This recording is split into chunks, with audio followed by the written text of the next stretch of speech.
Welcome once again to Gem Collectors with Shawn.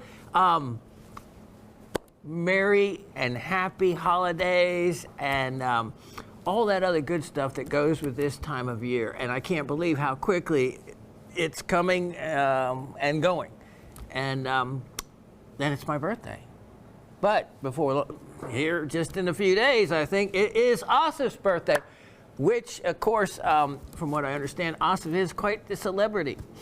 He got to meet some of the wonderful, wonderful clients, Miss Gabby being one of them, and I can't tell you enough, Miss Gabby, how excited Asif was to get to meet you. He had heard so much about you, and so that was cool.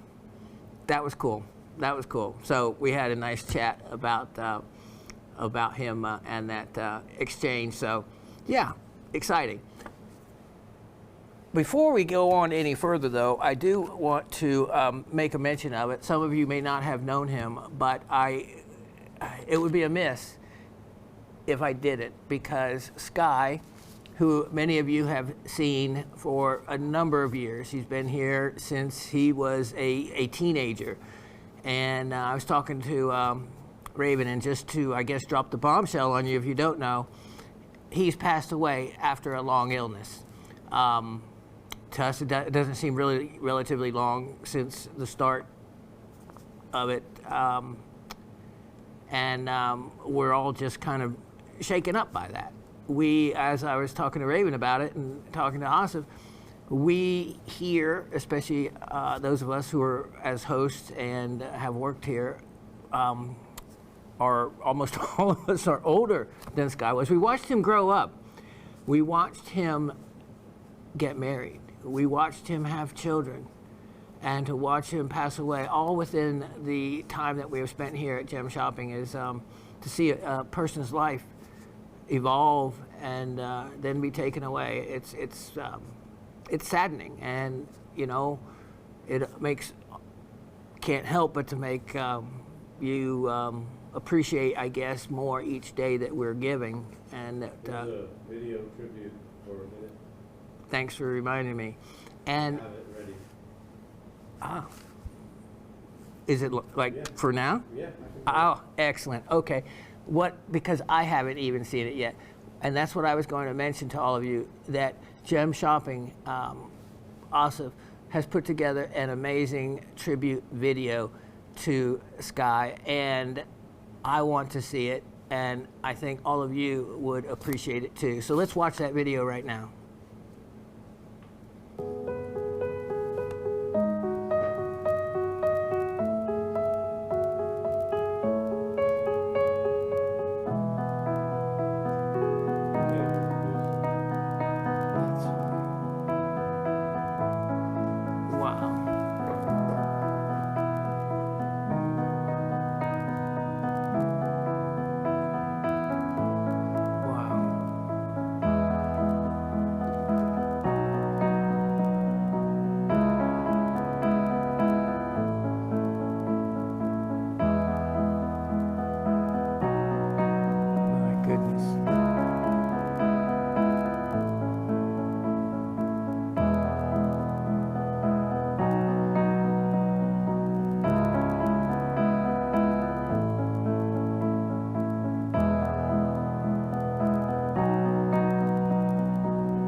Okay.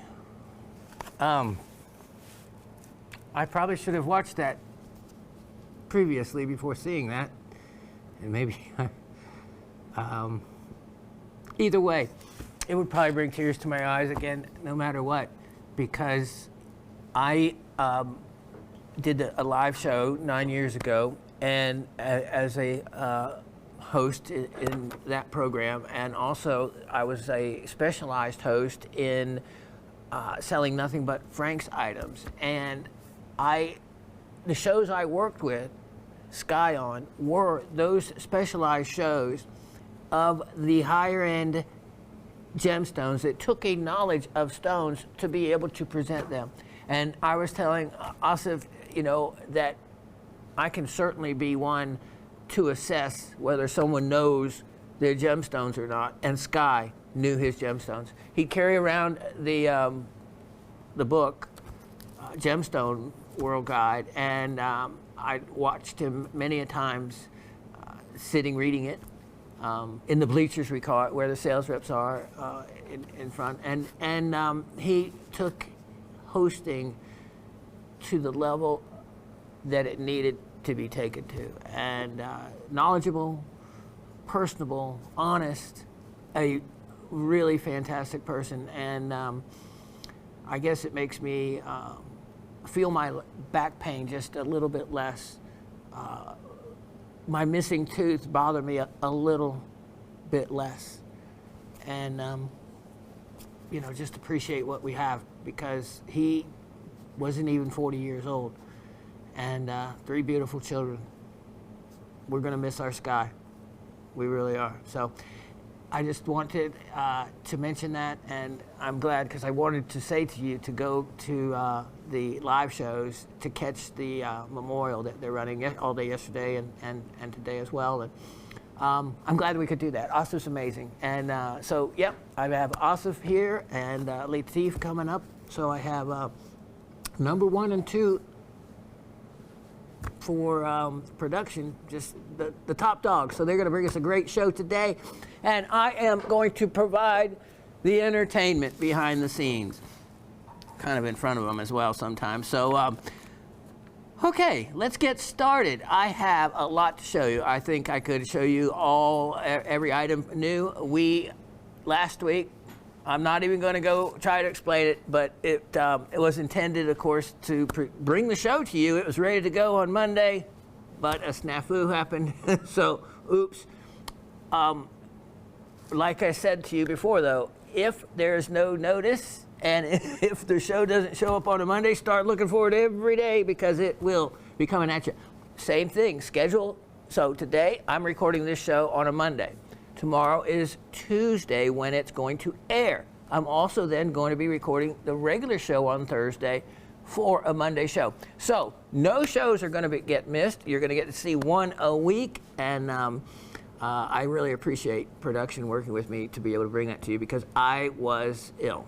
I won't go into the illness, but I got, yeah, some of the long COVID issues. You know, pretty much it seems complaining about any illnesses right now doesn't even seem appropriate. So maybe that's for another day. What is appropriate is to get started on your comments and then on the inventory. So let's go. Now, the first one we have is from Matthew, who, this is from last week, and of course, with the way things fall, maybe some things got messed up. I do want to say, though, today, because when we're recording the show so soon after the Tuesday show, it's better if we don't do a trivia. So there won't be a trivia at the end of today's show, but there is a trivia and gift from your answers from right now, which would have been from last week's show. All right, so Matthew, he got in a little bit late, so he is answering to the questions the week before, but it's always good to go over them again. What main 3 minerals make lapis be able to be called a rock? I like that. He actually types in the question and then provides the answer, so it saves me from going from a couple weeks back in paperwork, so very good there. Lazurite, calcite, and pyrite. Of course, lazurite, we all know, we accept that because that's the norm, what people expect, but one day, the SIBJO, or which is the naming body for rocks and minerals, and the IMA, and these bodies are going to get together, and they are going to change the name of lapis. Now, I may not be alive when that happens, because you know what? It's really difficult to make a river run backwards. And in the case of lapis being called lapis lazuli and the expectation of lazurite as one of its components around for eons of time, to change that, because the reality of it, with all this, of course, very accurate equipment that they can measure things by, they've determined it is actually a sulfur dominant alwine. How about that? But lazurite is certainly acceptable, because that's the way it's been done. He also does mention the sulfur-bearing alwine, and also covers the albite feldspar, which it's not always calcite. Now, if it's going to glow orange or fluorescent, most likely it will be calcite over albite, but there could be albite feldspar as well. What elements make the mineral cinnabar up? Very good. Mercury sulfide, simple formula, HGS. We truly continue to enjoy your shows and the many specimens you have provided us. A new metal bookcase is now in the living room displaying our treasures. This gives great views and easy access to study them carefully. Absolutely does. Question: what long wave, medium, and short wave lights, including watts, do you recommend besides the one you carry? We would like to have both portable and handheld and display lights, or one fits all. Web searches result in sales pitches more than facts, especially regarding brands. Should protective glasses be clear or yellow? So much to learn, so much to answer. All right, well, just in answering, to give everyone a quick rundown about fluorescence and the ultraviolet aspects to it. Now, this isn't just for fun and to see pretty colors. Ultraviolet light, presence or lack of, shortwave and long wave, can be a big determinant in what something is. And I do it all the time. We used to call it going under the desk instead of going to the closet. That's when I'm home during the live show. And I actually just did it before the show started, going under the desk, because that's the darkest area when you're on the set with lights bearing down on you, so you can put some fluorescent light on an item. We used to do it with the Hackmanites, and we had some crazy good quality faceted Hackmanites and cabochons, and those things would just pump an orange color to where it's like, can't be the same stuff. So yeah, that's going under the desk takes a new meaning when you're at a table selling rocks and minerals than it might somewhere else. Leave it at that. All right, so long wave. Well, let's talk about just real quick about what a wave even is. All right, if you've ever seen those, I'm not going to get into the names of the machines, just complicate you with bigger words, but the ones that look like little hilltops, they're called signs, and those are wavelengths. And the peak of each of the upside to the other peak, that is referenced as what is the distance or the length of the wave. It is measured in, you'll only see it as NM. They don't spell it out. So you have to know what NM is. N as in Nancy, M as in mom, it means nanometers. And what that is the measurement is a 1 billionth. It's nano, was a Greek word for dwarf. Go figure. I guess meaning small, which it is, because nano is a 10 to the 9th place. In other words, the billionth place. So if you have each one nanometer is 1 billionth with a B, as in boy, 1 billionth of a meter. So if you have your long wave ultraviolet light goes from 320 nanometers to 395. When it comes up to the 395, 400 end, you can visibly see the light. Most often, what ultraviolet lights are is you shoot for 365 nanometers. It's kind of in between the 320 and the 395, right? So it's mid-range and can pretty much catch the fluorescence from either one of those. And instead of getting one that's, covers all three ranges of light, 365 is pretty good. Some of these pen ones might only be 395 and whatnot, but that's certainly good enough to be able to do a quick determinant. Now, they have a lot of different qualities of fluorescent lights. Some do it through the bulb they have to be the right kind of bulb, and then through a filter to get, especially for shortwave. Now, shortwave, that's the more dangerous one. That's the one where you don't want to ever look at it into the light, nor should you long wave, but it's not nearly as dangerous as shortwave fluorescence. Shortwave fluorescence is pretty much a single number when you go and look at the nanometers. And that's what shortwave means. It's a shorter, right, wave from peak point to peak point. And it's usually, you'll find these, I think it's 256 nanometers. Let me see if I got that. 254 nanometers. There's no really other range that they use, but that is like the real shortwave, and that is so much different than the long wave that will give you a complete different reaction from minerals. So some minerals may not fluoresce under long wave, but they will under shortwave. One of the best I can say, and I said it a couple of weeks ago, was bonitoite for a gemstone, for determining whether bonitoite, and I had one several years ago, and it was really difficult to get a reading on it. It was a faceted stone, and the best way I could tell what it, because I was going from scratch, what it was I put my shortwave light, and this blue bonitoite faceted stone, gorgeous, just blew up a beautiful, brighter, better blue. I knew right then what it was, because nothing else under shortwave in a gemstone will fluoresce that color.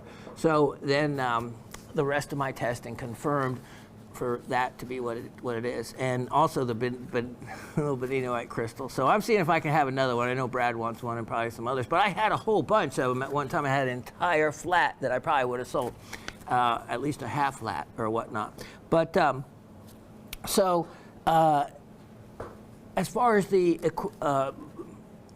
and wattage, the higher wattage you go, the better reaction you're going to get from a greater distance. So these handheld flashlights actually work really well. They're not expensive, and you can get quite a strong wattage from them. And it's great for looking at welds and other things outside of rocks and minerals, but also for looking down at the ground without having to get a few inches away. It covers a great distance. So those are great for like the field work and are relatively very inexpensive.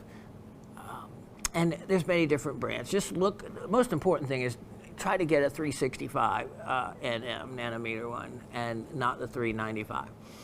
That way you'll make sure you're covering and getting in the fluorescent minerals and giving them the justice they deserve if they're putting off a reaction.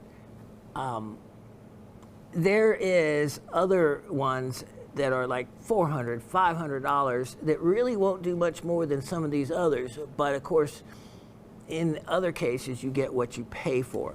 These really inexpensive ones, even the way they're made, are junk. Spend a little more and get something, nicely made. Just like my I always want to use the word gigger because that's what Raven's done to me and her using of odd phrases for things. But the Geiger counter I have. So the Geiger counter, I knew it needed to be a quality piece of equipment to last me a long time. I didn't skimp on that, and I did get what I paid for, a really nice piece of equipment.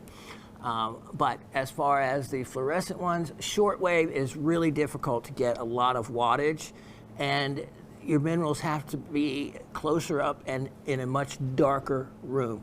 You see these wattage. Well, wattage is often combined. Let's say you have 6 watt bulbs and there's 4 of them. Well, you'll see it listed as 24 watts. Kind of, throws you off because you think 24 watts to one bulb. Not the case.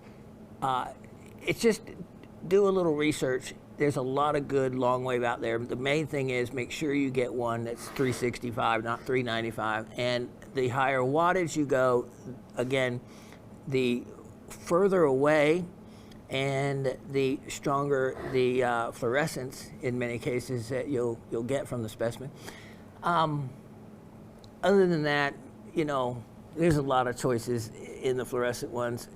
The shortwave, again, you pay a lot more money, and that would be something. I get a real quality good quality long wave, and then maybe you want a separate shortwave, maybe you want a combination one.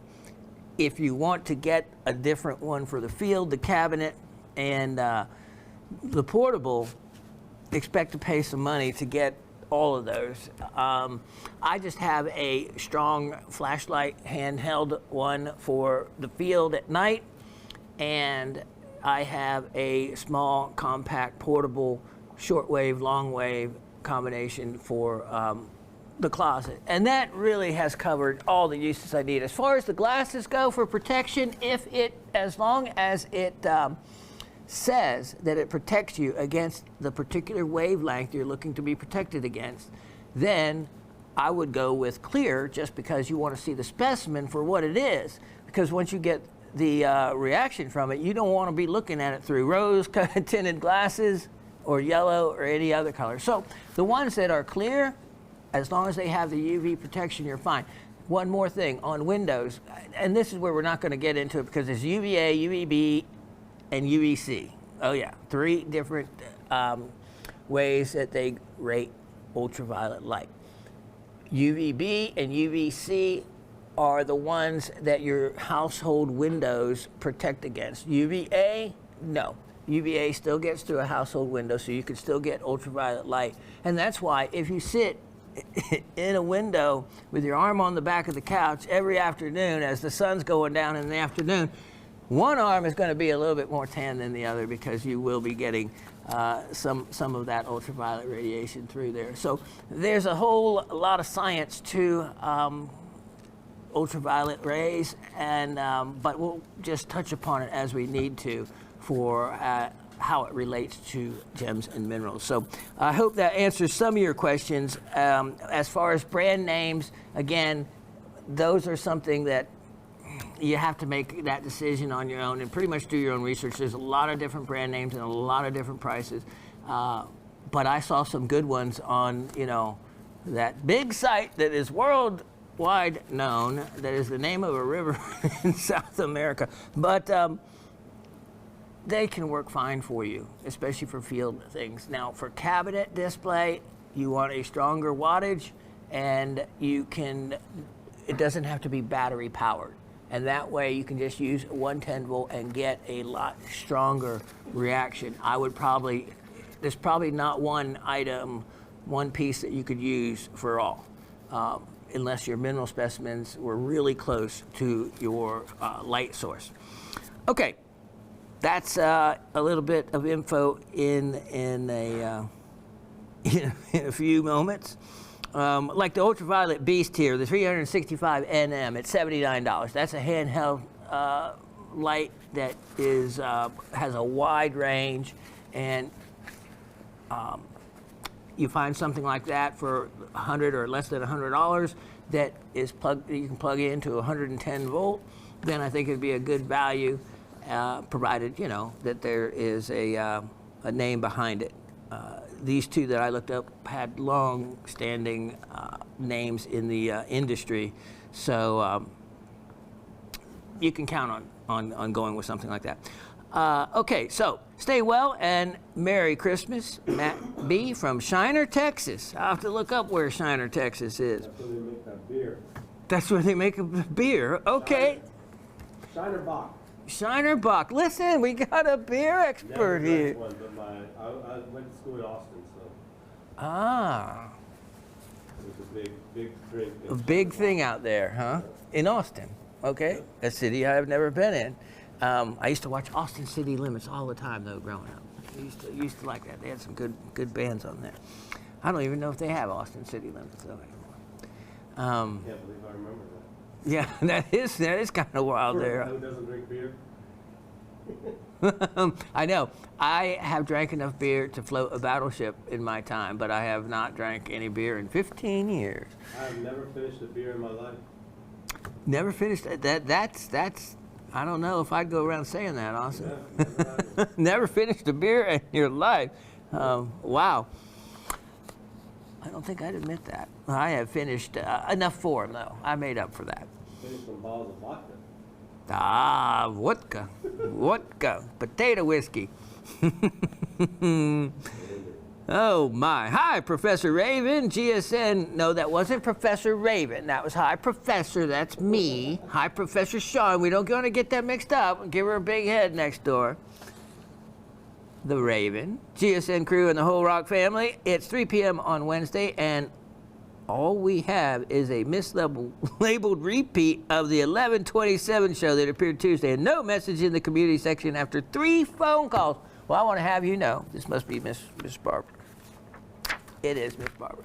That Awesome actually did get that message all the way to him. He was tied up at the moment, and Tim, I hear, took care of that message in the showroom. Miss Barbara, you are relentless, and I appreciate that because we got it straightened out thanks to your bringing that to our attention so forcefully. Well, no merch, no toothy money for Christmas. Yeah, that's what really hurt there. No toothy money. Here's hoping all is well. We do worry when things go awry. Yeah, we do too around here. Especially Ozzy when he's called out at like 3 a.m. to come fix something. Charles in Oregon. Ciao, fellow rockhounds. It has been a busy couple of weeks, and I have fallen behind on the Gem Collector show. Shame on you. I was lucky enough to get dismissed from jury duty, so tomorrow morning I will get caught up. Upon quick review of the shows I missed, it looked like there were a few very tempting pieces of cutting rough. Absolutely there were. I put some in there just in particular for you, Harry, and Anthony. So I know the 3 of you are cutters, so yeah. Plus, there's a lot of you others out there. I mean lots, hundreds of you. I see every week that watch and never comment, so I have a feeling that we have some other cutters out there. Hope everyone had a wonderful Thanksgiving. Look forward to playing trivia with you all next week. With love, Charles. Love back at you there, Charles. P.S. Attached are pictures of the last few cabochones I made. Lasagna agate. So when I showed the picture of lasagna agate, which I don't have here, so, but I said to Raven, I said, if that is an agate, what type of agate would you call that? And she said right away, that's Mexican crazy lace agate. And that's the same thing I said in my head. Now, what they do, they come up with these funny and bizarre names that sound good in the retail level. Now, whether they really are just a particular type of agate that the formation in a particular area might be a little bit different, might have some lasagna-looking patterns to it, and then they give it a new name. I'd like to just see more of it to see if it is just a variant of a Mexican crazy lace agate. And if it's from Mexico, that would add to my hypothesis on that. The other one, he had a picture of an unknown crypto, and then nothing else came in, so I don't know what the crypto part was, though. A beautiful blue stone. So let me know more about that one, Mr. Charles. All right. Next, we have Matthew. We haven't heard from Matthew in a while. Howdy. Looking so forward to receiving my new treasures acquired today. He got the fluorescent Chihuahua, calcite, and hematite geode. No kidding. Well done on that one. So speaking about fluorescent stuff, Colorado Amazonite and Clevelandite. That specimen, that was like the nicest one I showed. Well done on that beauty. Trivia responses. Now this was to the recent trivia questions were, number 1 was, name 3 minerals that are mentioned commonly found with zeolite but are not members of the zeolite family. Answers were gyrolite, apophyllite, and prehnite. Second question was, what is the most common element that causes the color in Amazonite? Now, that's why I said most common, because there are other elements, but that's why not required to name them all, just the one that is the most common color, because iron is a factor in the coloring, but iron is more of a factor in the coloring that gives you that grayish green that is borderline Amazonite to start with. So, there's a few other things. So we'll get to that in a minute. So the trivia responses. Name 3 minerals that are found in zeolite but are not part of the zeolite family. Apophyllite, prehnite, gyrolite. Getting that right. What is the most common element associated with the color amazonite? Very good. I like the... What is it? You have to repeat the question back. Is that Jeopardy or one of those game shows? You do well on that. Lead or lead oxide. Well done. And then he sent me some good information on fixing teeth that he had gone through. So I appreciate that, because that's what I'm doing right now, is doing some research. There are so many different avenues, but obviously I need to deal with it soon. So you're going to see some deals here, because that's exactly what I need, some toothy money. Count some number and then wake up again, all is done. Oh, that was the part that he was telling me about, the magic of his tooth ordeal. He wishes us all a Merry Christmas. Thank you there, Mr. Matt. Mr. Anthony from Massachusetts. Hello, all. I'm not sure what's happening. This week I didn't get the show until Wednesday, week before Tuesday. I'm not complaining, just making you aware. That's good. Thank you for the trivia prize. Interesting. Very interesting. Trivia. Apophyllite, prehnite, gyrolite, and lead. Good enough for me. Cutting it short. Maybe this will make it in time, which it did. Cindy in Pennsylvania. Hello, Rock Family. Wonderful show. After a slight delay, wink, wink, telltale heart. And this is how she wrote it. Lub-dub, lub-dub, lub-dub, a fave of mine. With her experience, that's the way I guess they interpret a heartbeat. Absolutely. So that's where we were going with like Raven, and how it came up with her nickname. And part of it was to do with her love of Edgar Allan Poe, and thus quoth the Raven, right? Miss Cindy getting the answers right on both questions. See everyone on the 18th, a week ahead of Christmas. So Merry Christmas to all who celebrate. Happy New Year 2024. If we do not have a show before that, you know, I just said to Austin like a minute before we started the show, I said, you got to give me the Christmas schedule, because I don't want to miss a show throughout the holidays, and get one to you every week. Besides, again, I need some toothy money. May you be in heaven a full half hour before the devil knows you're dead. That is pretty appropriate, considering the way I started the show. And what a great person and great soul this guy was. I have no doubt that he beat the devil to it. Miss Gabby says, happy holidays to everyone. And yes, I'm looking forward to my upcoming visit. I was going to ask to surprise you, but you beat me to it and surprised me first. I did. I want to thank Miss Barbara publicly for all her efforts to make sure this show posted. She made more than 1 or 2 calls on your behalf, Shawn, as I'm sure you know. Love it when friends have your back. Yes, I do, because she did definitely help get the show on the road.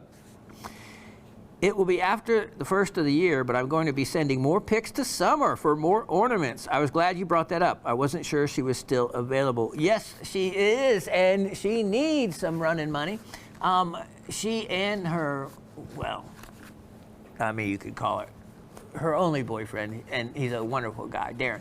So they both now work together, and she is at the moment following her passion, which was fantastic. She got a job at a dog kennel and dog supply house. It's a small chain of about half a dozen stores here in the North Georgia area. And so she trains dogs now, and also takes care of the kennels and whatnot. And of course, she's a big pet and dog lover. And so I'm glad it's just down her alley. But she would love some, she still is an artist at heart, and so she would love some extra work like that. And for those of you that don't know what Miss Gabby and I are referencing is Miss Gabby's Christmas tree, I should say, because what she did was, or I should say what Summer started with was she takes these, they're 2 to 3 inch wood sliced yellow pine. If you've never seen beautiful finished yellow pine, it is truly yellow and it's truly pretty. And she will paint hand paint or hand draw in color to match any of your mineral specimens or mineral specimen out of a book or, you know, the personal one you have. And so what Miss Gabby did, she had that done. And so she has a Christmas tree full of maybe, you know, 18 to 20, maybe more, I don't know, quite a few of these wooden medallions hanging down, painted, and of course they're signed and dated on the back, painted from her specimens that she has, and it looks really cool. And I don't know if she did it, but she said she was going to keep that Christmas tree up year round. And I know I certainly would to have something like that. So very neat. And as a matter of fact, a couple of her mom, Raven's, presents from her have been crystals drawn on those medallions. One I know was her birthstone, which is March. So we love those ornaments also.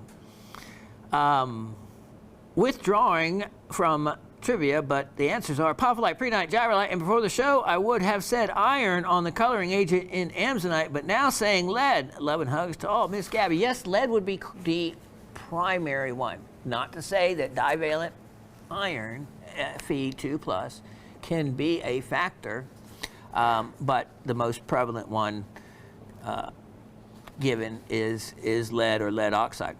Miss Barbara in Brooklyn. Hi, Professor Raven. There it goes again. I'm going to have to say hi, Raven, then Professor.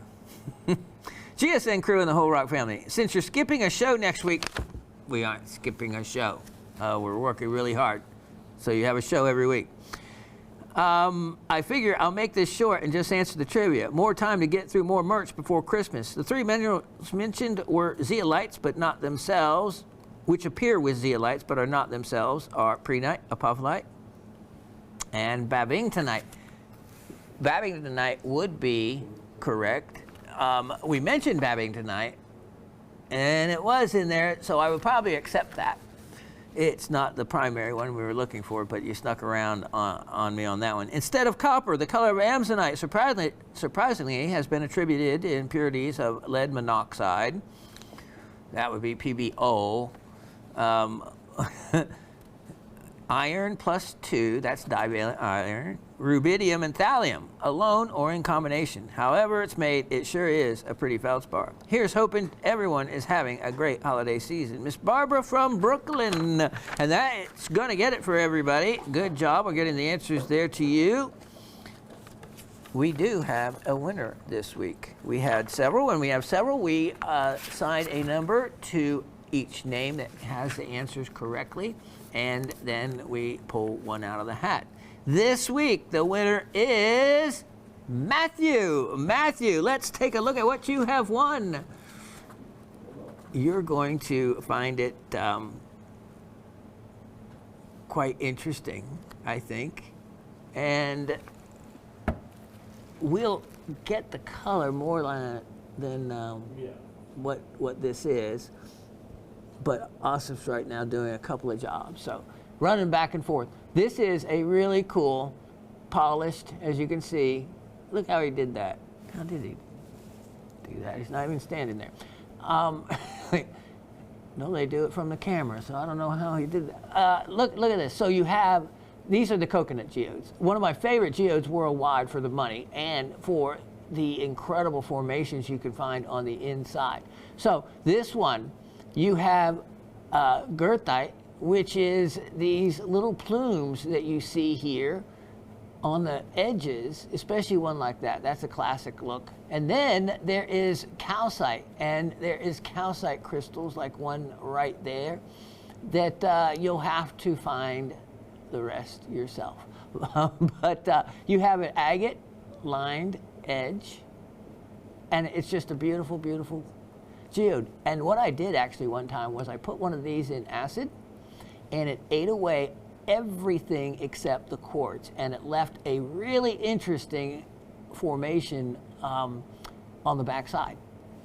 You know, I'm just going to do all kinds of weird things when left alone at home to play too long. If you look and have a big imagination, you can see a light purple there. I see it, don't you? All right. Congrats to you, Mr. Matthew. Sorry, I can't give you the stand, but I'm sure you have one better than that. We'll be right back with the star of the show. What you have here is probably something you actually haven't seen. When at first glance you might think it is something that it isn't. Let's take a closer look. What we have is a pseudomorph. This is from Missouri. This is actually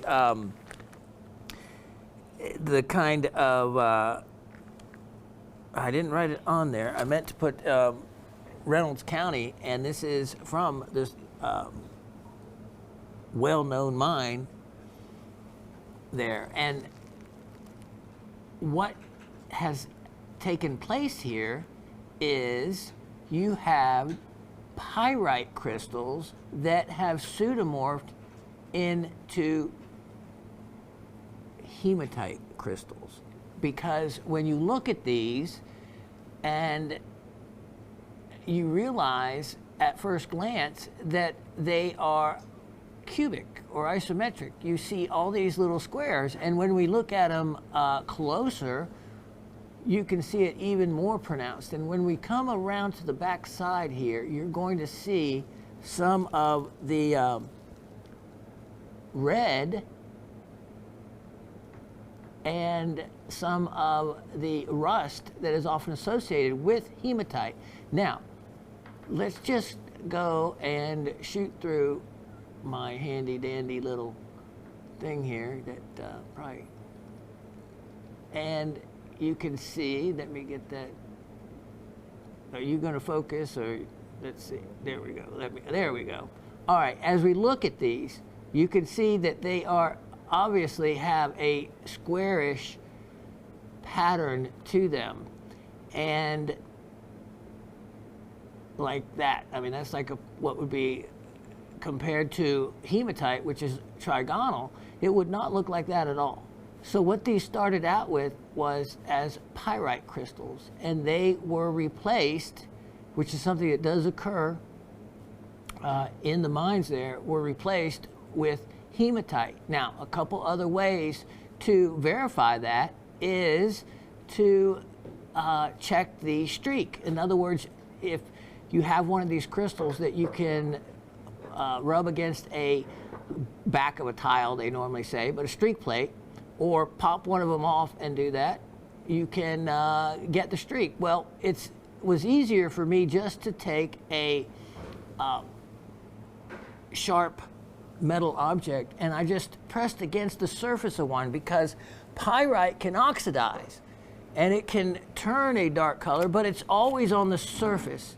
So when I did that, one crumbled, which gave me the streak, because it crumbled into nothing but a red kind of explosion of red dust.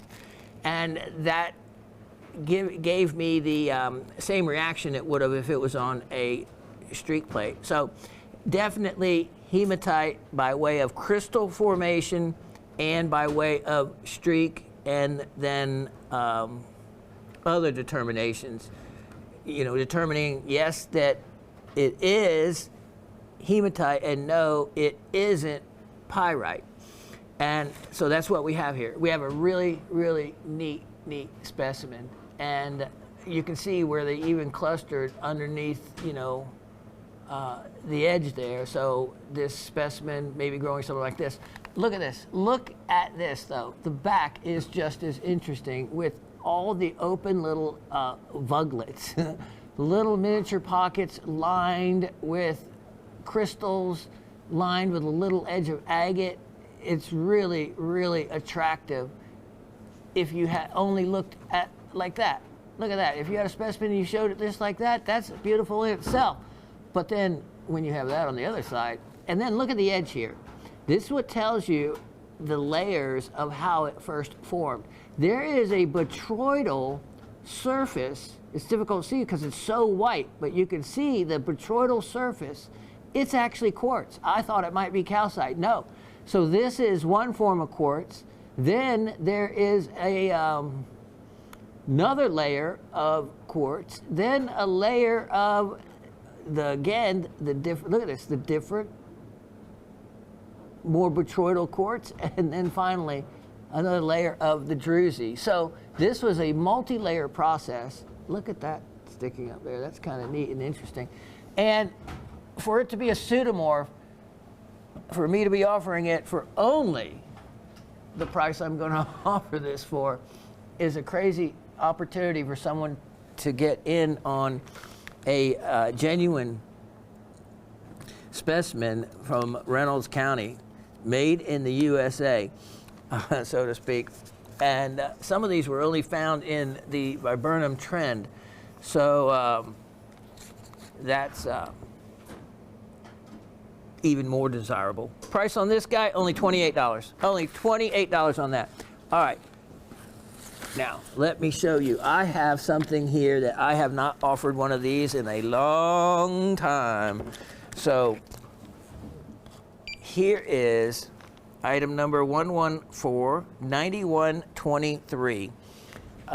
These are really difficult to get a hold of anymore. The Maasai tribe that controls the Mundara mine, or Mundara mine, difficult to kind of pronounce all those letters together, but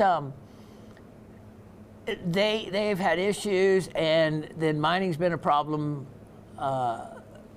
Agreements with the tribe is a problem, and then to get the good stuff, it came out long ago. They're not nearly producing what they were, if they are at all. So this is from my collection from quite a long time ago. I had a flat of this material, and as you've seen all the slices and everything I've done with it, you know I've been having fun with these pieces, and you can too, because this is one of the last of the way it came out of the ground. See, this is totally natural. Look at that. You can see that crystal went all the way through. Now, here's the neat thing about this piece, and someone like Brad would absolutely love this. I took it to the closet. In other words, my fluorescent. I knew these guys. Okay, yeah. So I have Latif and Asif together now. Now I'm in trouble. See, there goes my train of thought, right out the window, right into the closet.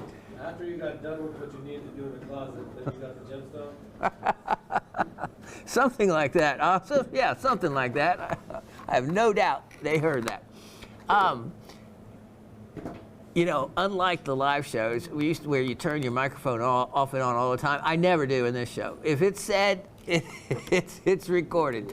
All right. Now, this specimen has such intense fluorescence everywhere. So I had to keep making sure I was looking at what I was, because everything fluoresces. Okay, here is a group of muscovite mica on here. There's green fluorescence down in between it. What it is, I don't know. I'm going to leave it to those who want to spend more time studying on it. See this little yellow material? Now, I'm thinking that could be, you would think calcite right away, but no, I don't think calcite, because it didn't seem to have some other properties calcite would. Here would be the calcite, this white material. Everything glows. Of course, the ruby is a bright red from the chromium content. The green is zoisite, right? Oh my, you can check the zoisite out anywhere on this. It turns a grayish blue or a bluish gray. It is stunning. I did not know that the green zoisite, remember, tanzanite is a purple zoisite. But as far as I know, I haven't seen any fluorescence really with tanzanite. But this green, it goes away. It's gone. It turns a gray blue under long wave fluorescence. I had never seen that before. And then this is such a stunning red. Okay, here's the other really neat thing. And let me see if I can get enough light on this, because it's worth it. How far in can you go with this, Mr. Latif? This has, let me use this other light. This has some of the most stunning green. It's a dark green pargasite. And there I can only lightly show up the green at the edge of it. Okay. Oh, there you go. There you go, hold on. All right, you can see the dark green. It always has been labeled black as black pargasite, but no, it's actually green. And when you get it there, hold on, let me get my pointer. I just saw if you get it at the right kind of angle, you can actually see the green quite well, like right in there. Yeah, because this is there, it's showing up there. Let me try one other thing here. And let me see, bring this forward and bring this back. I might need new batteries in this thing. You gotta see it glowing? Yeah, no, I know that doesn't work, but the black pargasite is actually a dark green. And so we're just trying to pull that out. But that's going to be left for someone to have some fun at home. This is not black, even though it appears that way. It's amazing. It looks green. Yeah, it does look green there. It does look green. And underneath even more lighting and magnification, you get in close, and it's a gemmy green. So there's fluorescence all over this piece. If you want to saw it, you can saw it in slices like you've seen me do and have a translucent look to that. Look at that perfect hexagonal shape to that ruby. That is stunning. And up close, again, this ruby is quite a gemmy one, and that's why I've kept it for so long. Out of all the other ones that I've sold off of, I have not sold this one. Well, there's always a reason for that. You can see how gemmy parts of this are. So you have a fluorescent lover's delight right here, because it, again, there is a yellow-green glow to this, there's a gray-blue to the green, and there is green in between the muscovite crystals here. It's stunning. It is really stunning. They call this, they came up with a name, and it's called eniolite. But it doesn't, you know, as here in the United States, eniolite would be like a term used, like, because it's made up of so many things, it's like, oh, it's just eniolite. But that's not actually what it means. There's actually a real meaning to it. It just happens to be spelled that way, A-N-Y-O-L-I-T-E. It's more of a locally used name instead of a wider accepted name. Ruby and zoisite tells the story more to most people than if you say eniolite. But yeah, my notes, the zoisite, of course, gray blue, the brown color on here, lime green, the ruby bright red, and the calcite a bluish white. This is good to go. The pargasite a dark green. Couldn't ask for any more. $148. Only $148. And boy, is that a tremendous display specimen. Or if you want, you can carve it. I've seen stunning carvings done from pieces like that. You can slice it up like I have. A lot of fun right here. Let me show you another stunning collector's piece. And this, again, is from Made in the USA, Reynolds County, Missouri. We have 114-9523. 114-9523. Look at this. Look at this. There is so many ways to look at this. We'll just start off with this, the best aspect of it. When you're looking at this right now, look at that. What do you see? You see pyrite. Look at those little reflections, pyrite. But you see pyrite in these mounds. What is that? Well, what you have going on there is another pseudomorph. Pyrite often replaces other minerals, and pyrite also is replaced. You have, look at these calcite crystals set amongst it. What is underneath there? Well, calcite takes so many different forms. It could be a calcite. It could be barite. Barite crystals end up looking like that. Whatever it was, the pyrite completely replaces it.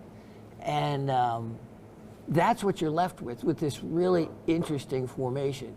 Then with the additional calcites that would have grown afterwards. There are so many layers of growth in this that formed one after the other. Look at this little wonderful cave of jewels in there. Look at that. There is something blue back there. I was thinking the same thing. Okay, is that something from behind? But you're right, the light is passing through there as blue. And there's nothing blue back there. Huh. All right, so if we look at it from this side, look at the pyrite again. Wow, that's really beautiful. And then, okay, there, like I said, there's not an angle on this piece that does not show something amazing. Amazing. Oh, here it is. Okay, you see this channel right here? Let me show you what that channel really is. Look at that right angle. That channel is what we call, it's not technically a pseudomorph, even though some will call it a pseudomorph. It's often called a cast. So in other words, if an anhydrite crystal, which anhydrite is like salt, it dissolves, you know, in the littlest of moisture and leaves a cast from where it was. Then it's dissolved out. So some things totally replace it, then it's a pseudomorph. Other times, what you get, look at this, you see almost the perfect rectangular 90-degree angles and that length with calcite growing inside the channel and this reddish hematite leftover exterior. So kind of curious about what that could be. Might take a little research on someone's part, but that's what is the fun about getting specimens. They teach you, you learn from them. Now, looking on this side, what in the world do we have going on here? Of course, this is from the Sweetwater mine, just like that other pseudomorph I showed you. You have incredible calcite crystals, and as we go in closer, let's look at these. I think I looked at this at home for over an hour because it was just completely covered, as you see, with so much fascinating items to look at. Oh, here, up underneath this, okay, this isn't where the other pyrites were. Look at these pyrites, more of them, pseudomorphing something else. Maybe it was calcite, but I don't see any of these calcites forming just like that. So more calcite. Then, so you have a couple different forms. You have the dogtooth type form, the scalenahedron, right there that you see. There's another one there. Look at this. Look at that. And look at the pyrite on the roof. And that almost looks like it was a cast of something, but it's not exactly as well formed, so not sure. Look at all that back in there. I mean, my goodness, that one view alone back in that cavern, you can spend a lot of time just looking back in there. Wow. Wow. And the minerals I listed doesn't mean that's everything that's here. There's things on this to be found that haven't been yet. This cream color, I'm still not sure exactly the origin of it. Is it like a dolomite? Dolomite often is found with these type formations, and it has a dolomite type of color. You have these little darker specks here. They could be I didn't look close enough, but are they pyrites? Are they marcasites? They could be. But I'll leave it up to whoever gets this piece, because that is how you learn, is you do research. Mindat.org. That's how you can find a lot of information. And one more spot let's look at right in here, because I see a little cluster of pyrite. Wow. And you can see multiple different formations of the calcite. And then, oh, back here, like, look at that doubly terminated calcite just sitting there, crystal clean. I think then, okay, if we can go right here, I want to get my, and this may be my quartz I'm looking for. There we go, let's see, right in there.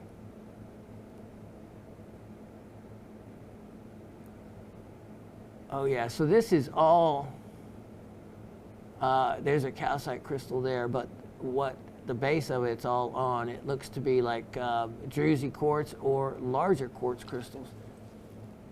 This specimen is, I don't even know, maybe it was attached to the wall right here, but it certainly has a lot of bling, and it can be displayed in so many different angles and has that stunning, attractive, could be dolomite lined cast of something there. Oh, what is that? I don't think we looked in that little place. It looks like another cast of something that was dissolved away. What a fun piece. I don't know which way to actually display it. I like that pyrite there. But then, look at that. I mean, there's just unending. Someone could think you have a different specimen each week. Turn it a different way. Opportunity on this. How about this? Sale price, you could say. Never been shown before, but I am, with Latif here, you might throw one of these rocks at me if I do, but I am marking it down anyway. Make it only $118. $118. That is, wow. A lot to show for. Now, while we have everything there, I wanted to show this last week, and let me just show this to you. For those of you that got in on those epidote flats and whatnot, I wanted to show you what you might have been missing on those, because there's zircons I found on some. Yeah, zircons. They're usually a beige color, but let me show you something else I discovered that are found with them from Immerkiel, this exact location where these came from. There's no item number to this. This is just an educational item also. If we go in close on this, I am going to show you sphenes. I kid you not. Titanite. There are sphene crystals on here, and they're little yellow ones. And let's just see if we can't find a couple, because they are really well defined. Let's actually look at that right there. That looks rather large. And that is one. So we have, you can see right on the edge there, the yellow crystal. Let me move that to here. There we go. Let's look at this one right above that. And see what you can find. And let me actually just travel on this for a minute, because there's one right there in the middle. I wish I had a third hand. So there is, let me just point at them where we're going to look. Oh, there we go. Yeah, help me out there, Mr. Latif. Right there. That is I think the classic formation for a sphene too. Boom, that's what I was wanting, to show you something really well defined. There is, look at that yellow crystal. Beautiful, beautiful sphene right there. There's another one. And once you know what you're looking for in this particular one, you can spot them all over. They're all over. This little tiny yellow crystals, some of them bigger than others. There's a larger one right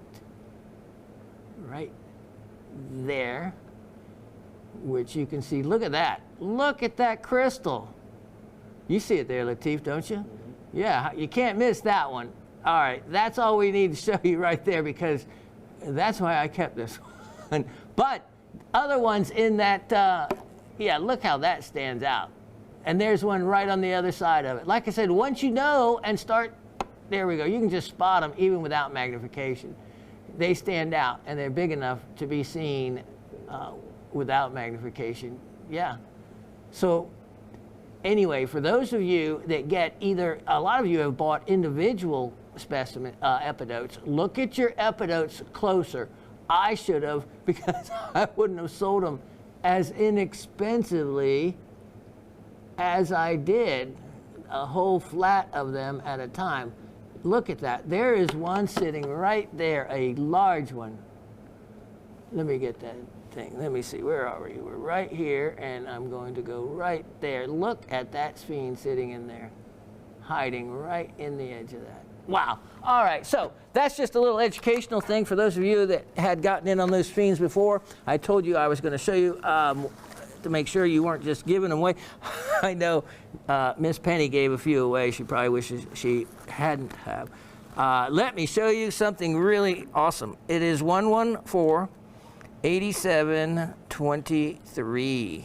And this is another a really collector's piece. What can I say? Take a look. Take a look. Now, when I first picked this up, it's like, what in the world? The weight to this, 298 grams. You can always tell with rocks if you get feeling enough of them. It's called the specific gravity of them. And when you pick one up and it weighs more than what the mind says it should weigh, then you have something that you need to look at it for where it's getting that weight. Like barite. Barite, being a non-metallic ore, so to speak, mineral, weighs exceptionally heavy for what you would think it is. So things like that. All right, now look at this neat calcite crystal. Look at the formation to it. Peruvian sphalerite. And you can tell sphalerite will often have these triangular shapes, not always, but, and tetrahedrite can look like it, but it often won't. Tetrahedrite can be more of a silvery type of look. And then you have, this is quartz pyrite and chalcopyrite. Now, there is some of this was a little bit soft, and I brushed some of it off because it was like a decomposition of pyrite. But I got most of that off. Now, so some of this is just more of a matrix. Look at this. Look at those crystals in and amongst this, and then look at that banding of calcite through there. This is from the Juan Sala mine. Really reputed to be the mine where the most tonnage of specimens have come out of any given mine that are in the sphalerite, calcite, pyrite, chalcopyrite class. It is a tremendous mine for producing beautiful, beautiful specimens, and I am glad that it's set up to recover those specimens and just not crush it for ore, which already a lot has been done because it is an active producing mine. And let me just look at this close. Okay, right in here, in case you missed any of them, here is the pyrite. So here's some pyrite that you can see. So you know what you're looking for. You can see the reflections. There we go. Look at those little blocky crystals right there. You can see a whole group of them in here. Here, then look at this. See these? Those are calcite crystals. See, if I turn it like that, it's difficult to see. If you get the correct angle, then they it matters because then they stand out. Now, the difference between pyrite and chalcopyrite will be often iridescence and the shape of the crystals. And that's what how you can tell. Look at that quartz cluster sitting right there. Things like that, simple things like that. Look at those back there, tucked away down in there. Let's take one quick look down in this little spot right in there with the 10 power. Oh yeah, you can see it, just nice little pyrite cubes.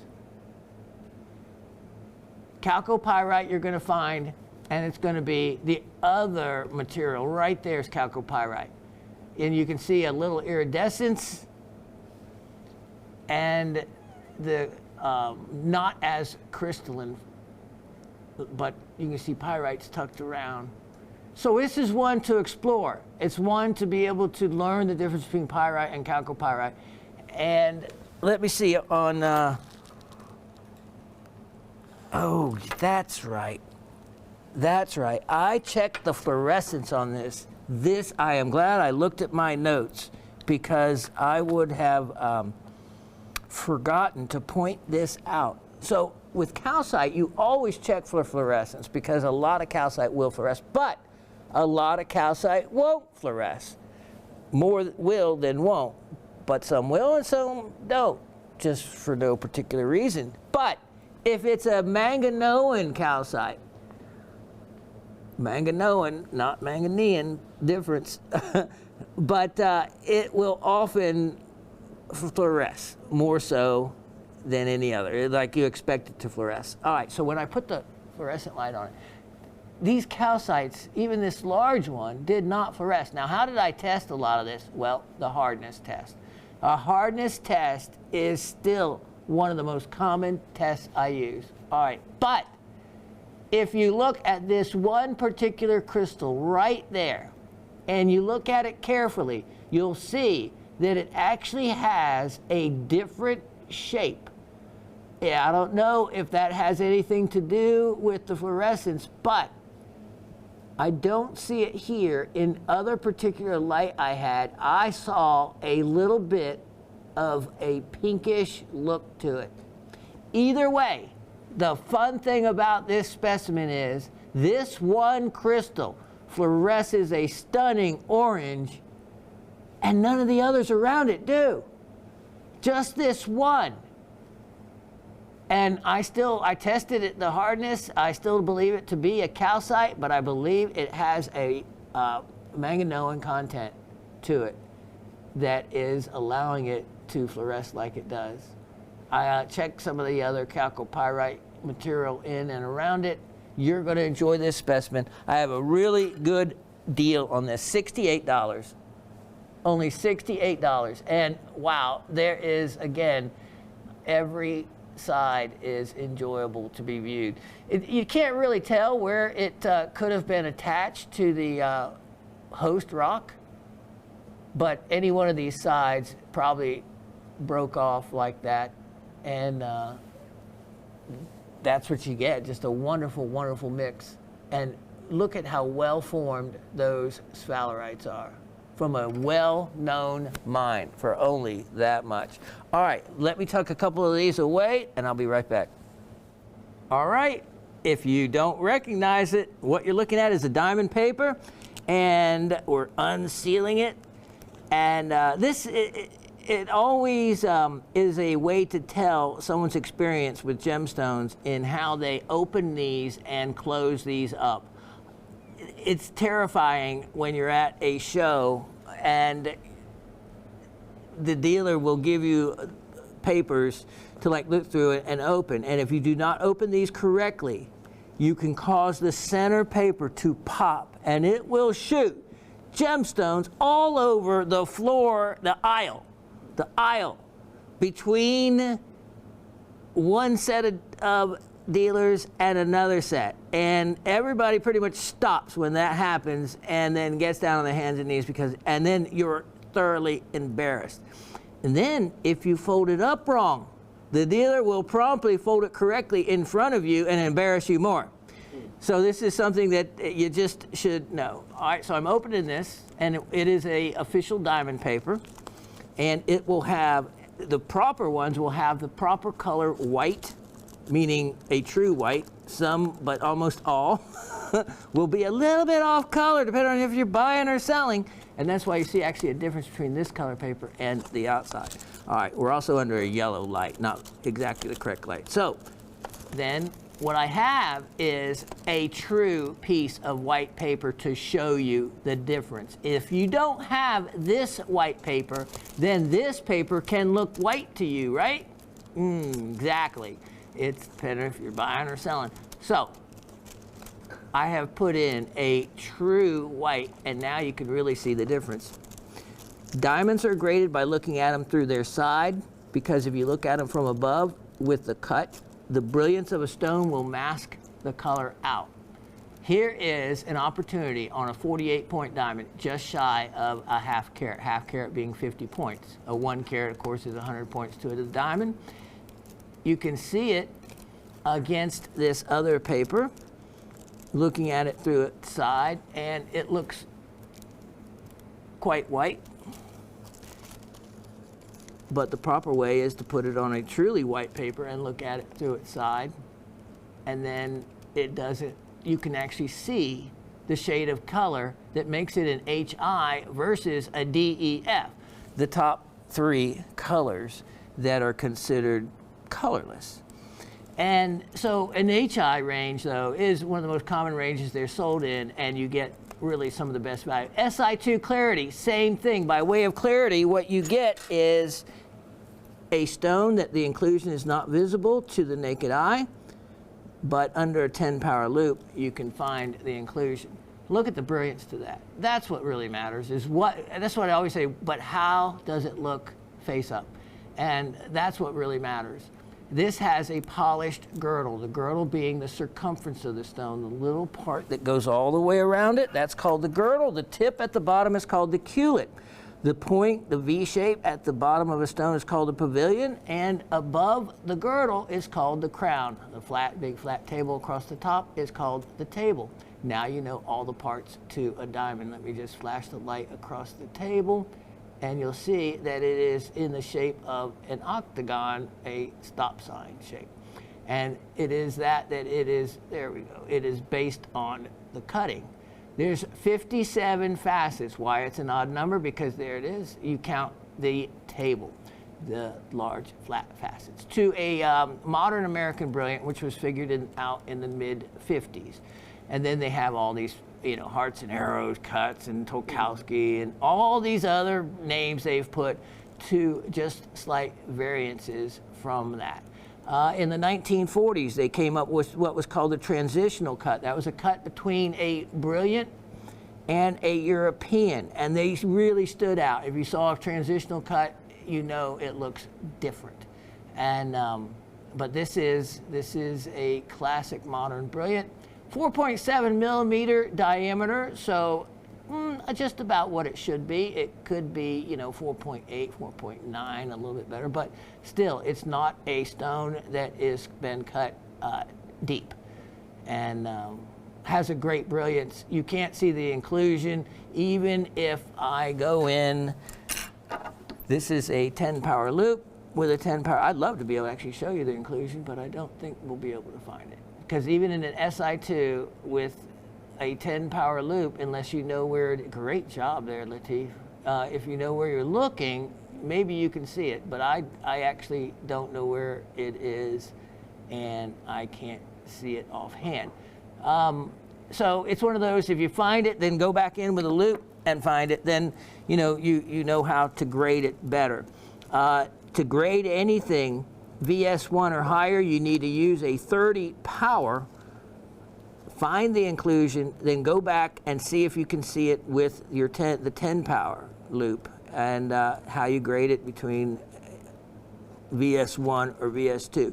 You're talking about something that is microscopic in size, truly, because that's what they have to use is a microscope in most cases. Let's go to that 30 power. I just happen to have a 30 power. You can see right there even. And we'll take just a look inside this. And thank you, Latif. Still, no inclusion that is readily visible because it's mixed up with the brilliance of the stone. Now, if you look at it from the back, that's how you're supposed to look at them to find them. You might be able to see the little reflections off of it. And I might be able to see it. Either way, this stone is an opportunity. Half carat stones like this, remember, this is a earth mined stone, not something grown in a machine.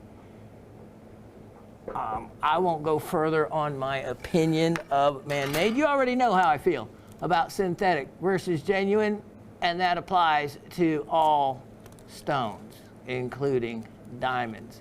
I want something from Mother Earth that Mother Earth made. That's just my personal thoughts. All right, I've given you just a quick mini lesson, but hit upon the important things. That's why you're to buy diamonds loose versus mounted, so you can actually see the color.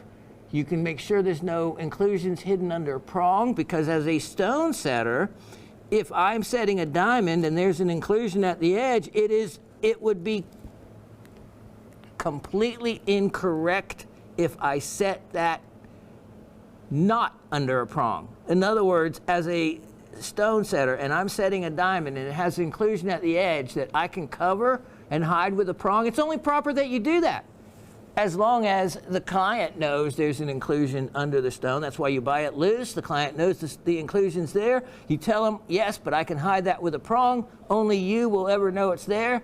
That's what you want to be able to say, and then you want to be able to hide that for them. Polished girdle, that counts for a lot around the edge. It's just a really nice finishing touch. Okay, I have a price on these. These normally would sell now probably much higher, but $1,200 to $1,500 would be a good deal.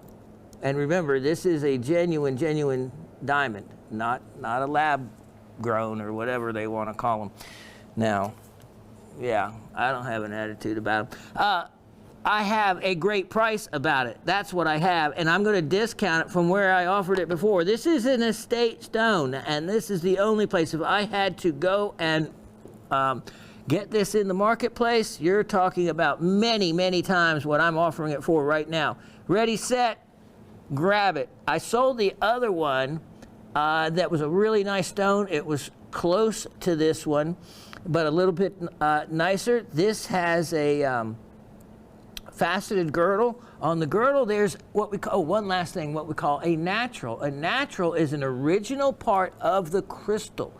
And they leave that sometimes in there because to cut it out, it would take it down out of what is considered the half-carat size range.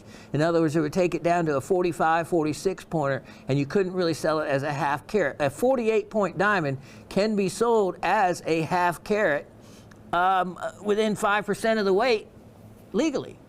So, like clusters, when you see these 1 carat total weight diamond clusters, they can actually take all the diamonds out. They can be 95 points and still be legal to sell it as a 1 carat total weight cluster. 48 points, just underneath a half carat, saving you some money. If it hits the half carat mark, then it goes up in price as well to be a half carat or bigger. It's priced differently, higher. Right now, super amazing deal. $228, I kid you not. $228. I need teeth. Yeah, exactly. $228. Go try to find anything. I don't even think they have fake ones for that. I love that gem. I even love just picking it up and playing with it and twirling it around. Have you noticed that? It just like draws you to it. Diamonds are what they are. They're one of Earth's oldest creations, brought up from deep within the Earth's crust by volcanic pipes. And now I could go on and tell you about them. I could tell you how the Canadian diamond mines were even discovered. That's a true prospector story, and why I admire his 10-year effort to find them. Great story. Prospector, a true prospecting story done with a pan, a gold pan, and went going up the creeks, creek by creek, and looking for the other minerals commonly associated with diamonds. One of them is garnet, another one is diopside, and then you also have some other, like zircons. They're brought up and old also. So what he did was, I'm going to tell you the story anyway because it's a great story. He started panning the creeks looking for these tells, looking for the other minerals that are associated with diamonds. And if he went up one creek and they weren't there, he'd back up to the main course river and go up another creek. And he kept following these arms, these creek arms, until he finally hit payday. Microscopic diamonds. Then he knew he was close. It was a 10-year prospecting journey, but it was done old-fashioned way with the knowledge of geology and a gold pan, and then hits the big time, and deservedly so. All right, I'm going to write that crazy price up here, $228. Wow. For a half carat. My goodness. All right, take advantage of that. Now, let's keep moving here. I have, oh boy, that is a goodie. Ah, yes, this one, 114 9323. And this jewel, yeah, this one we had tucked away, but it's time for it to find a home. It is one of the best quality. Look at this skull. All right, so let me get this diamond put up proper. And so it doesn't flip out of that piece of paper. Yeah. Take the bottom out. Now let me show you this guy, and you get to see it. Now, the really cool thing, well, there's several cool things. It's mostly, what you see. For one, the detail in the carving is quite fascinating. Amber, of course, is difficult to carve. You can't put back what you take away. And it's so soft that you can easily overcut the material. It even has the brain stem. So quite interesting. But let me show you. This is cherry red. Look at the actual color to that amber. That is a stunning color for Indonesian material. Stunning. You don't see it, but when you do, it's like, wow, I didn't know it was that color. That's exactly right. And then look at this from below. Look at that. That is as good as it gets for this material. Now, the other neat thing about this is it fluoresces a complete blue with a hint of green. Stunning fluorescence to this material. $58 on this. It's a big, look at that. I've only offered the 1-inch size skulls before in the amber. The bigger they are, the harder they are to carve. This is a 2 1/4 inch, and it is considerable. And it's only $58. The neat thing, more than anything, it should be in a fluorescent collection. If you want to add something really, really neat to your collection of fluorescent material, that one will definitely do it. Let's look at item 114, 9723. And this now is something I know many of you should want, because I have not offered any of the small scolicites. All the scolicites I've offered before have been museum quality. Now, this, look at this. Look at this. This is your classic spray. Look at that beautiful, beautiful still bite spray.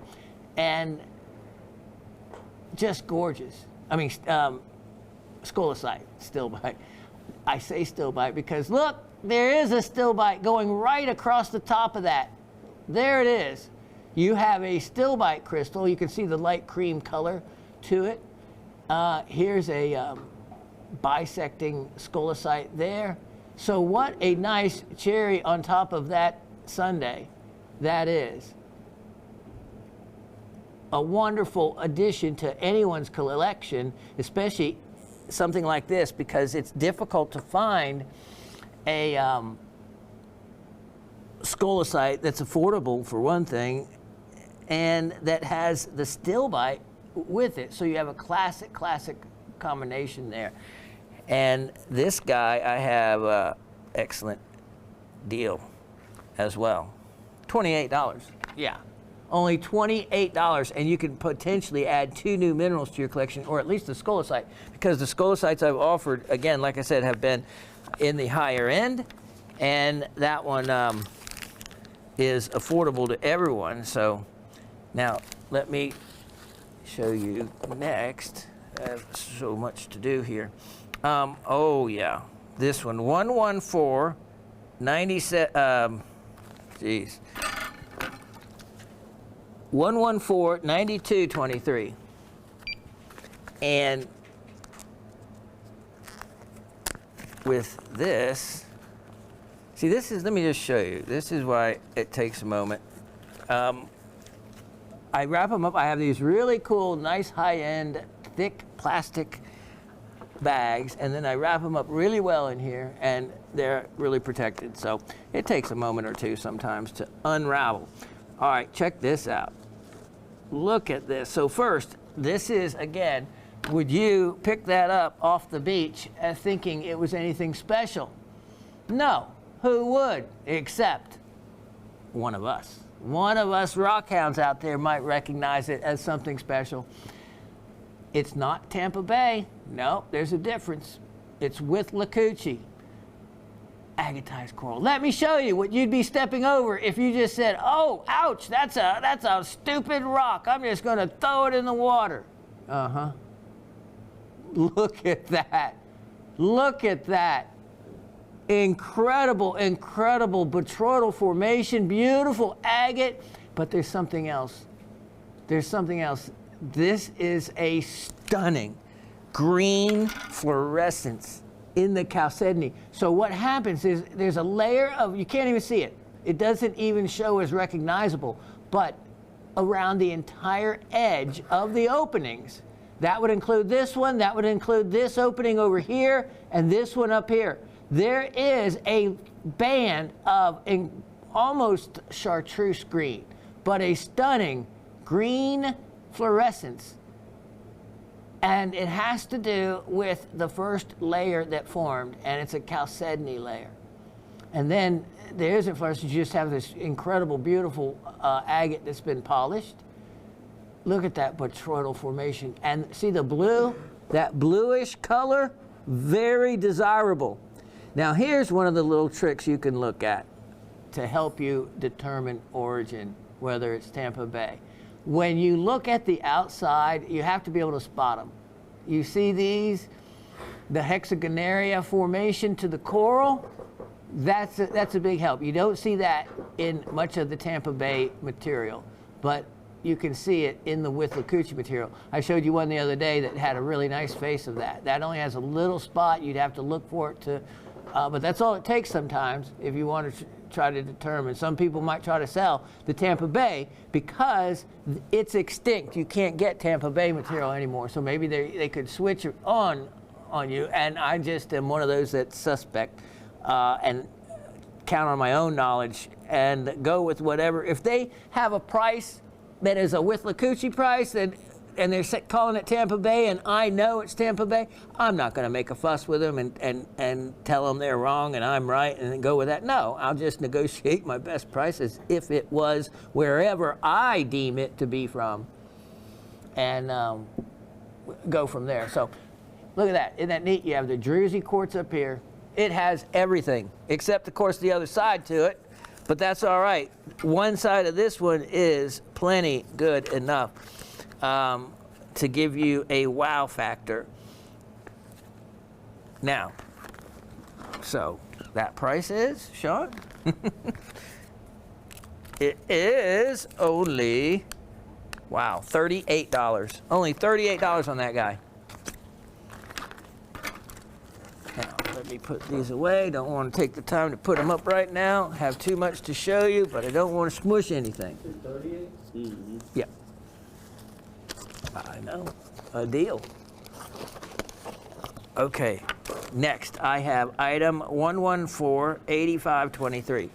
Now, this kind of goes with that skull I was showing you. Because if it is what I think it is, boom, look at this, a rough piece of amber. Now, I have not offered one of these in a while. This is what the Indonesian material looks like before it is carved, and they can work with it however way they want. This also has stunning fluorescence. Let's look inside of it by way, oh boy, I did not do that, obviously, because I did not put a description of cherry red for its color.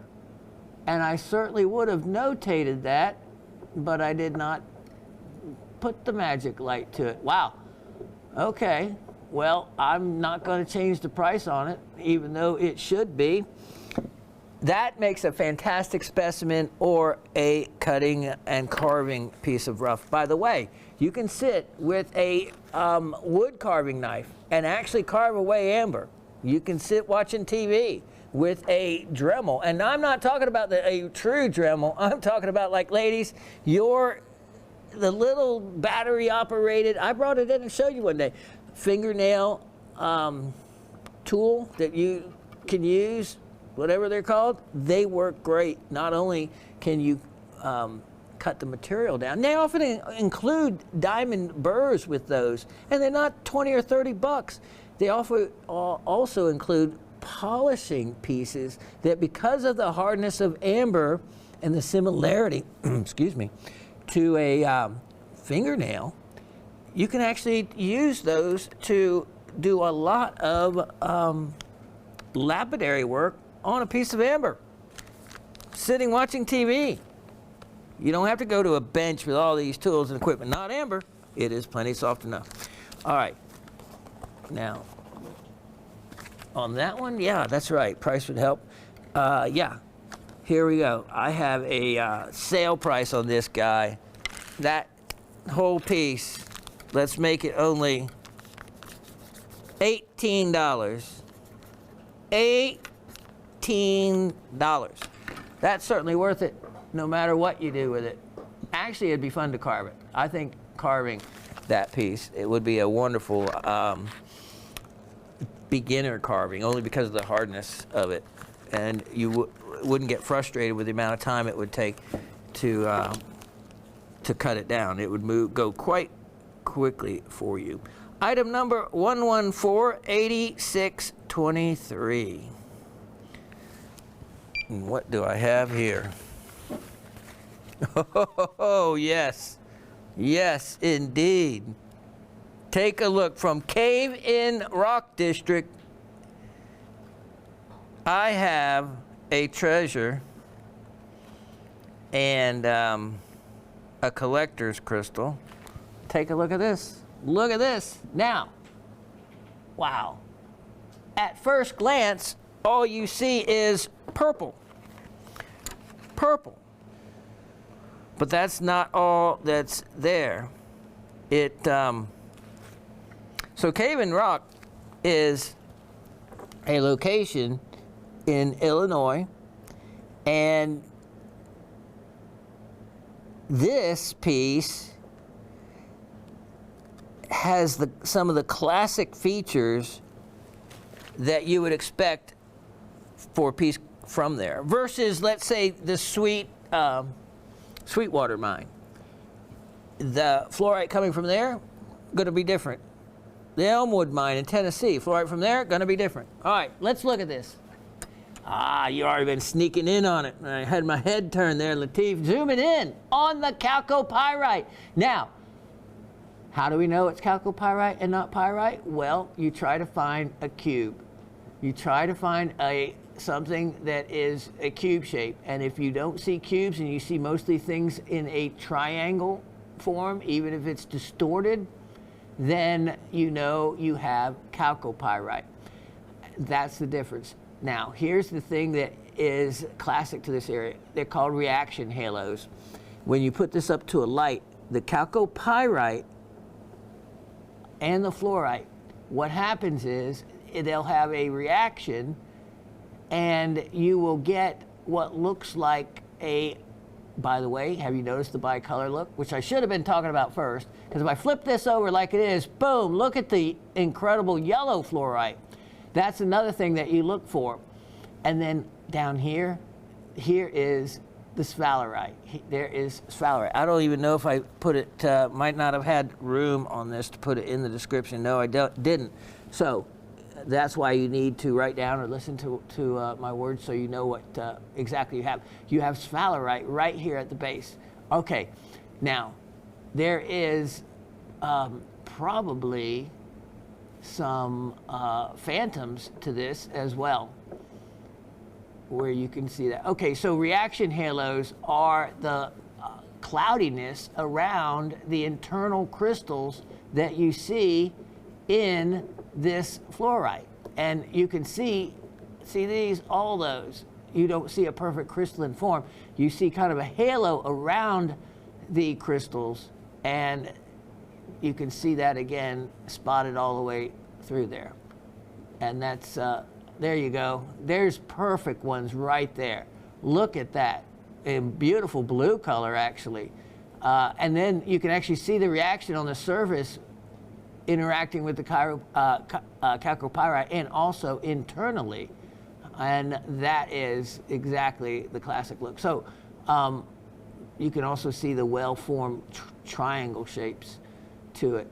The surface of the fluorite with its different stepped growth, that's also a classic look for that area. But the bicolor is another big giveaway for this area, for the fluorite to look like. Look at that yellow in there. Yellow, of course, is a rarer color, purple being the most common.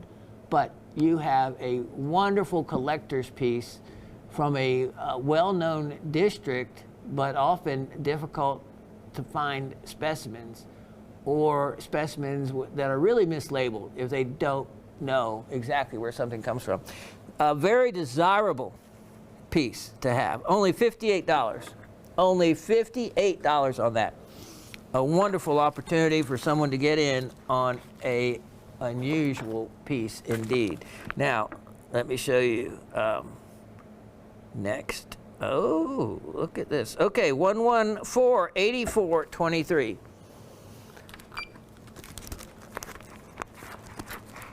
I had inventoried these and then didn't have the show, so it's been a few days. I forgot about some of these that I had done, and so it's kind of like a fun surprise for me. Someone may like if I stick with the same thing I'm going to give away after the next trivia. We're not doing trivia today, but after the next trivia, because I have something pretty fun.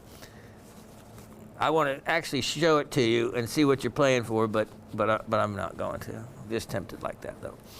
Look at this. Oh, yeah. Here is quite a rarity because of the formation. Look at this. This is a really unique piece. 1148423, and it's unique because of the formation of the crystals, not just because they're bicolor.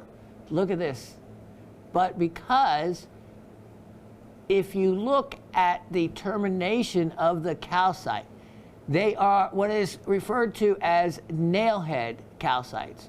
You'll have a three facet, or three faces, I guess I should say, termination. And at some time in the olden days, I guess, they nicknamed it nailhead. Because you know when they used to hand make nails or hand pour the nails, they weren't, our nails now often have 4 sides. 3, not so much, but 1, 2, 3 faces to the terminations. That is the distinction that allows them to be called nailhead. And when you can see any of these in their complete formation, it's the same thing. It's the same 3 faces. And then the other thing is the internal growth, the phantom growth, and on the interior. And that's really kind of a mix. I can see when you backlight this, see that formation in there, I can actually see different other calcite crystals. So there may be some oxidation there that is creating the phantom, the other color. But then the other neat thing is the dolomites. Look at this. Oh yeah, the dolomites. You didn't notice until you notice them. Then look at all these rhombohedrals, classic crystal form for dolomites. And the dolomites and the type of calcite terminations is one of the things that help you determine where this is from. This is from Pilot Knob Quarry in Iron County. In Iron County. Iron County is next to Reynolds County. So it's still in that same geologically similar area of Reynolds County, which is, of course, where the Sweetwater mine is, world famous. So here you have beautiful dolomites, wonderful nailhead calcites, and at home you can get a better look at these, and it's a lot more interesting than what I'm able to show you in this moment. But it's something really, look at these, something really special. If you collect calcites and don't have this, don't have a nailhead calcite, wow, that's something you need to have, because it's only $38. Yeah, this specimen is only $38. A really nice, collectible, desirable piece between the phantoms and the calcite termination. Okay, now, lots more. I better get going here. Next, oh boy, 114-7023. I have a sale price on something you've never seen, but of course are all very familiar with. I think I told you the story. My dad and I, who I miss dearly, we had shared our birthdays in January, and of course with that coming up in less than a month for me, Osif's is in days, but I think I've been thinking about my dad. But anyway, when we were traveling New Zealand together and up to Rotorua, where basically geology comes to the surface of the earth, kind of like in Yellowstone. And I was looking at this heavily mineralized pond where this hot water was bubbling up underneath, and there was a tree branch submerged. It couldn't have been more than 6 inches of water. The tree branch was probably 4 inches. And it was laying in this water that was so hot, and it was bubbling up. And I was just thinking of all the dissolved minerals in that water, because remember, minerals dissolve at higher temperatures. And so you have this geothermal connection, and you have piece of wood. And I thought, come back in 10 million years, and that's going to be a piece of rock.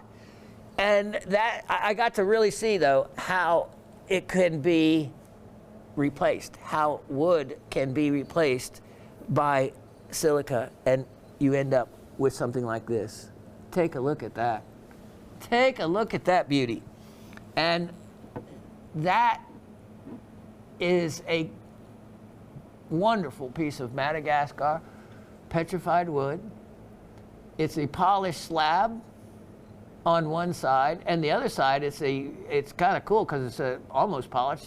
Wouldn't take much to finish the polish, but a wonderful look to it nonetheless.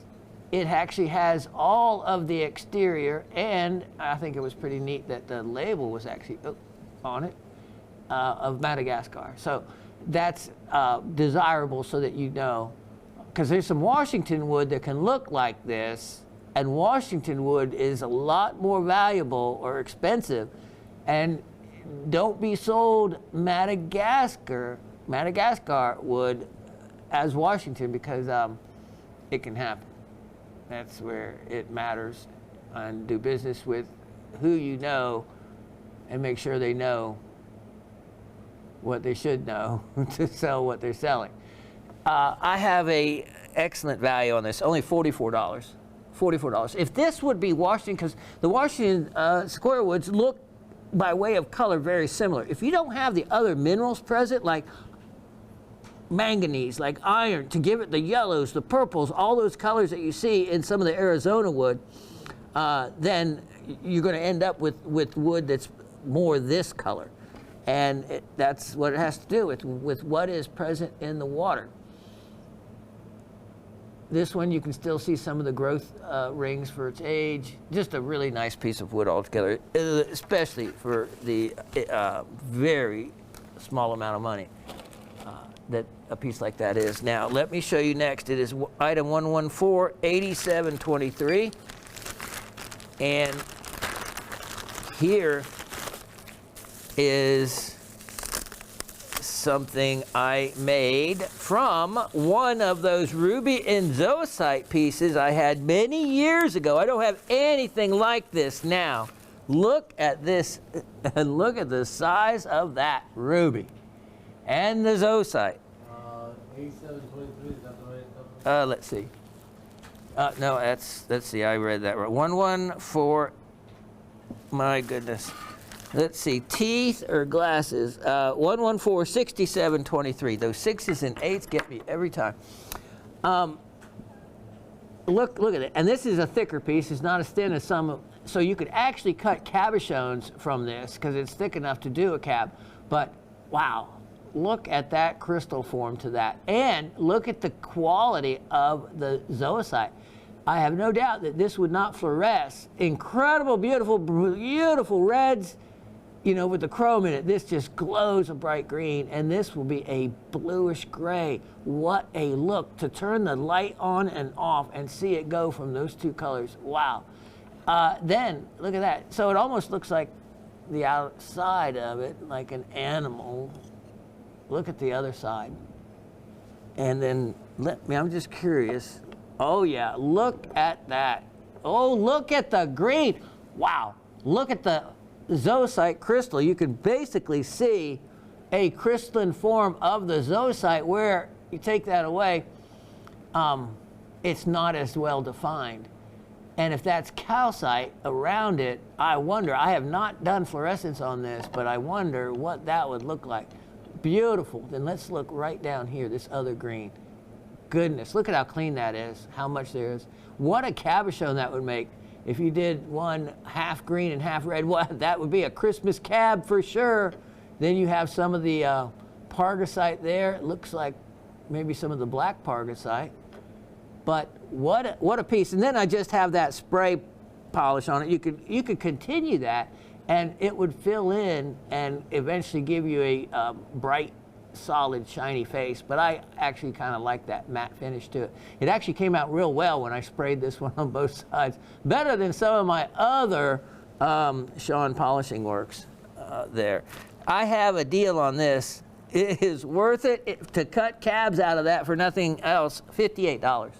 $58. Let me just put that one right back there. And what a neat piece for only $58. Now, digging in the goodie bag here. Oh, let's look at 114. And let's not give Austin the wrong. 114-9623. And what do we come up with here? Oh. Austin, I meant to send you the picture for this. Oh. Can I just show it on my phone, or should I send you the picture? Either way.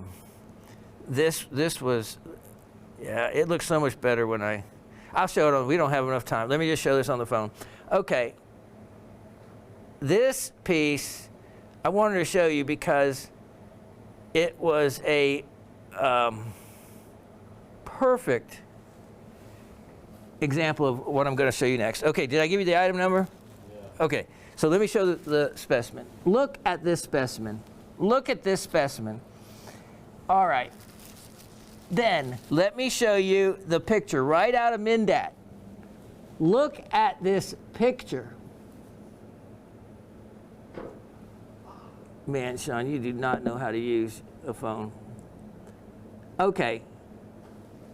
Look at the picture, and then as I pull this down, maybe, calcite and pyrite, you see right up there, and then right down here, Sweetwater Mine, Reynolds County, Missouri, USA. There we go. All right. Get your invoice out of there. I know. All right, pull your phone. All right, well, that's enough. Good enough. You saw that crystal mimicked this crystal. Almost identical, even with the works down here.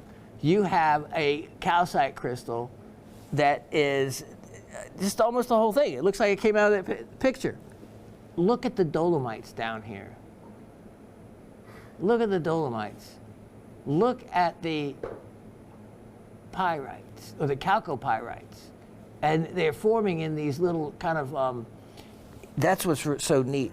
They form a very unusual pattern that sets it apart from pyrite. And it's a flower pattern almost with, let me see if we can get in there and show you that pattern. This will probably be where you have to have some fun at home with this. But the crystals have layered upon each other, layer upon layer. Can you zoom in on that one there, Latif? There we go. And let me pull this back, or do whatever I need to do. There we go. Perfect. And you can see the little, they look like little flower petals. And they're stacked on top of each other. That is one of the determining factors, that kind of mineral growth. Look at this, also the terminations of the calcite and the exterior is classic to that area. Look at that jersey on the back there. And with the dolomites. This is stunning. Oh, quartz cast, that's what I wanted to show you on this. Oh, look at the other crystal. Anything like that adds a lot of value to the piece when you have additional crystallization like that. Now, oh, here they are.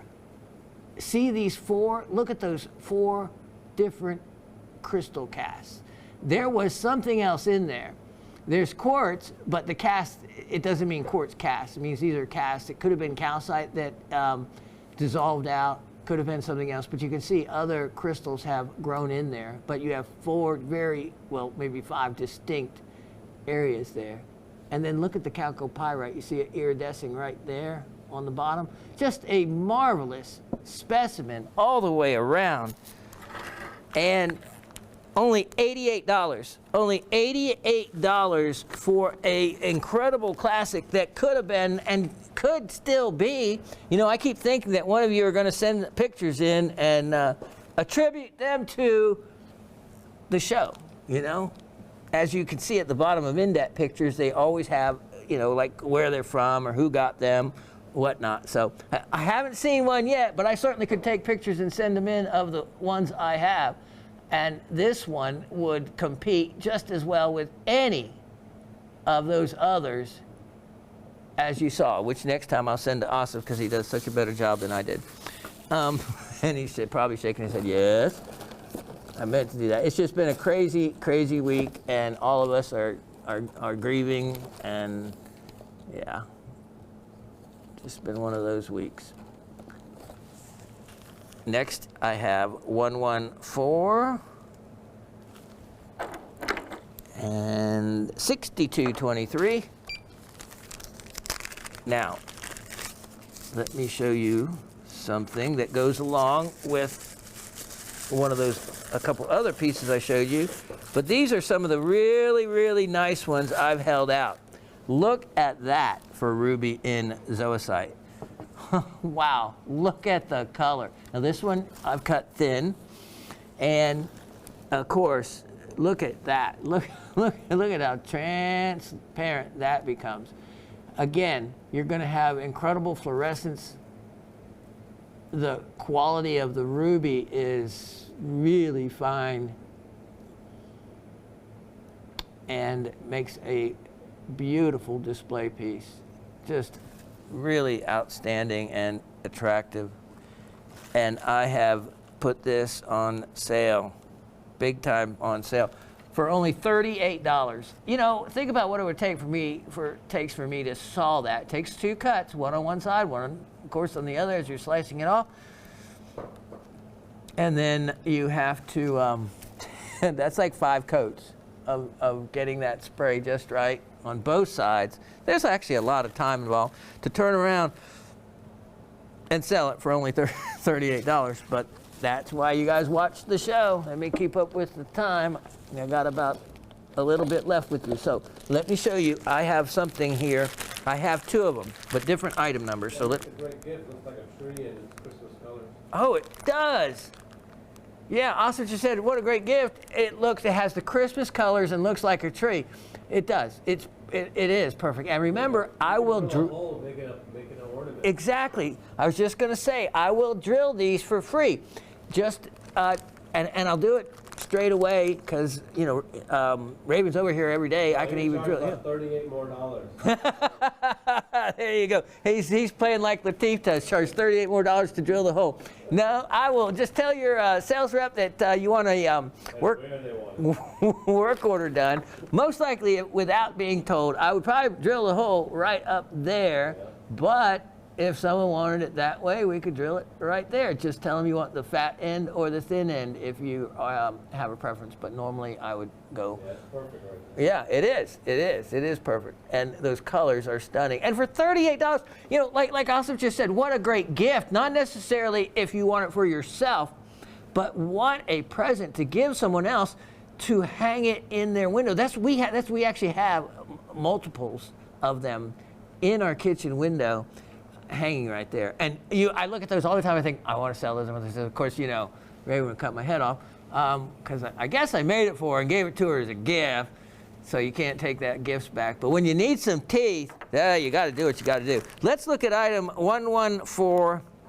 Oh, that was 8s and 6s. 114, 6323. Now, dravite. Dravite is a type of tourmaline. It's a particular type of tourmaline that the color comes out a yellowish kind of brown, but a lot of times they're completely opaque or black, like the ones from New York. Well, let me show you. These are like a coffee color. I'm calling them a brownish yellow from Bahia, Brazil. And look at these. Look at these. These are stunning. And what is so cool? They're doubly terminated. I didn't even notice that the first time. I don't know how I didn't notice that. But the first time when I had these and was selling some a number of years ago, that these are uniquely terminated at each end, which of course then they have to either grow as floaters. In other words, they're not attached to any matrix in the pocket. They just float and grow. I'd like to know how that happens sometimes, but it does.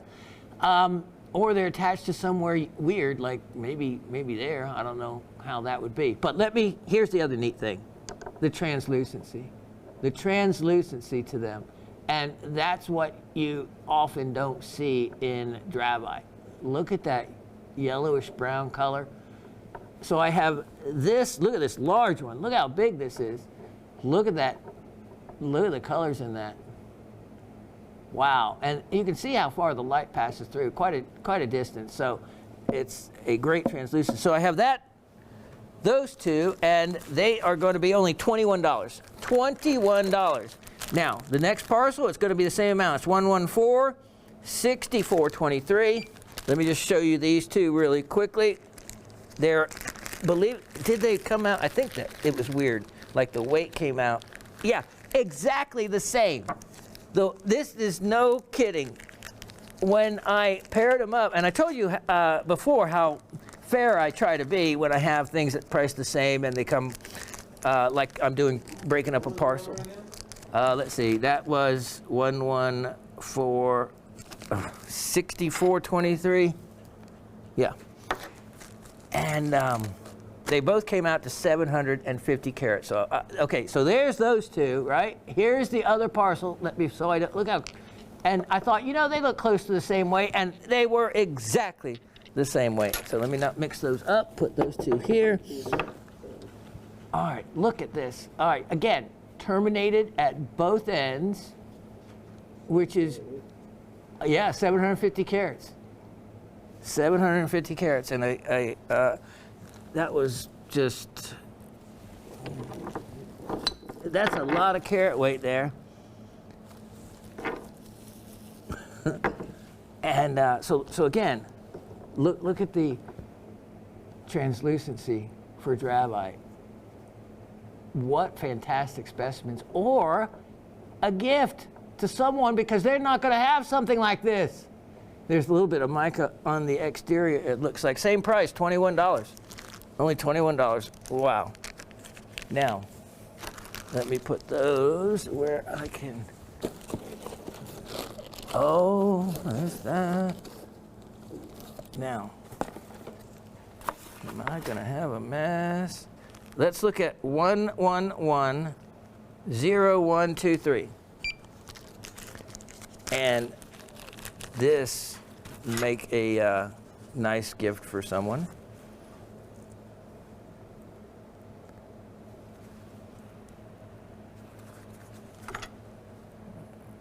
Oh, that would. Hold on, though. Wait 1 second.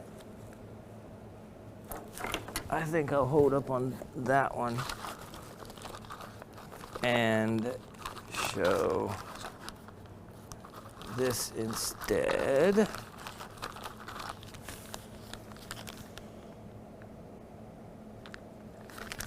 Okay. I had some other diamonds I was going to show you, but those will, I tell you what, I'm going to show you this parcel because I have so discounted this.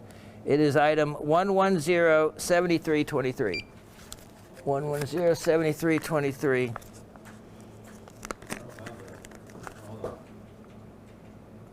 Okay, don't worry about that one then. Take that one.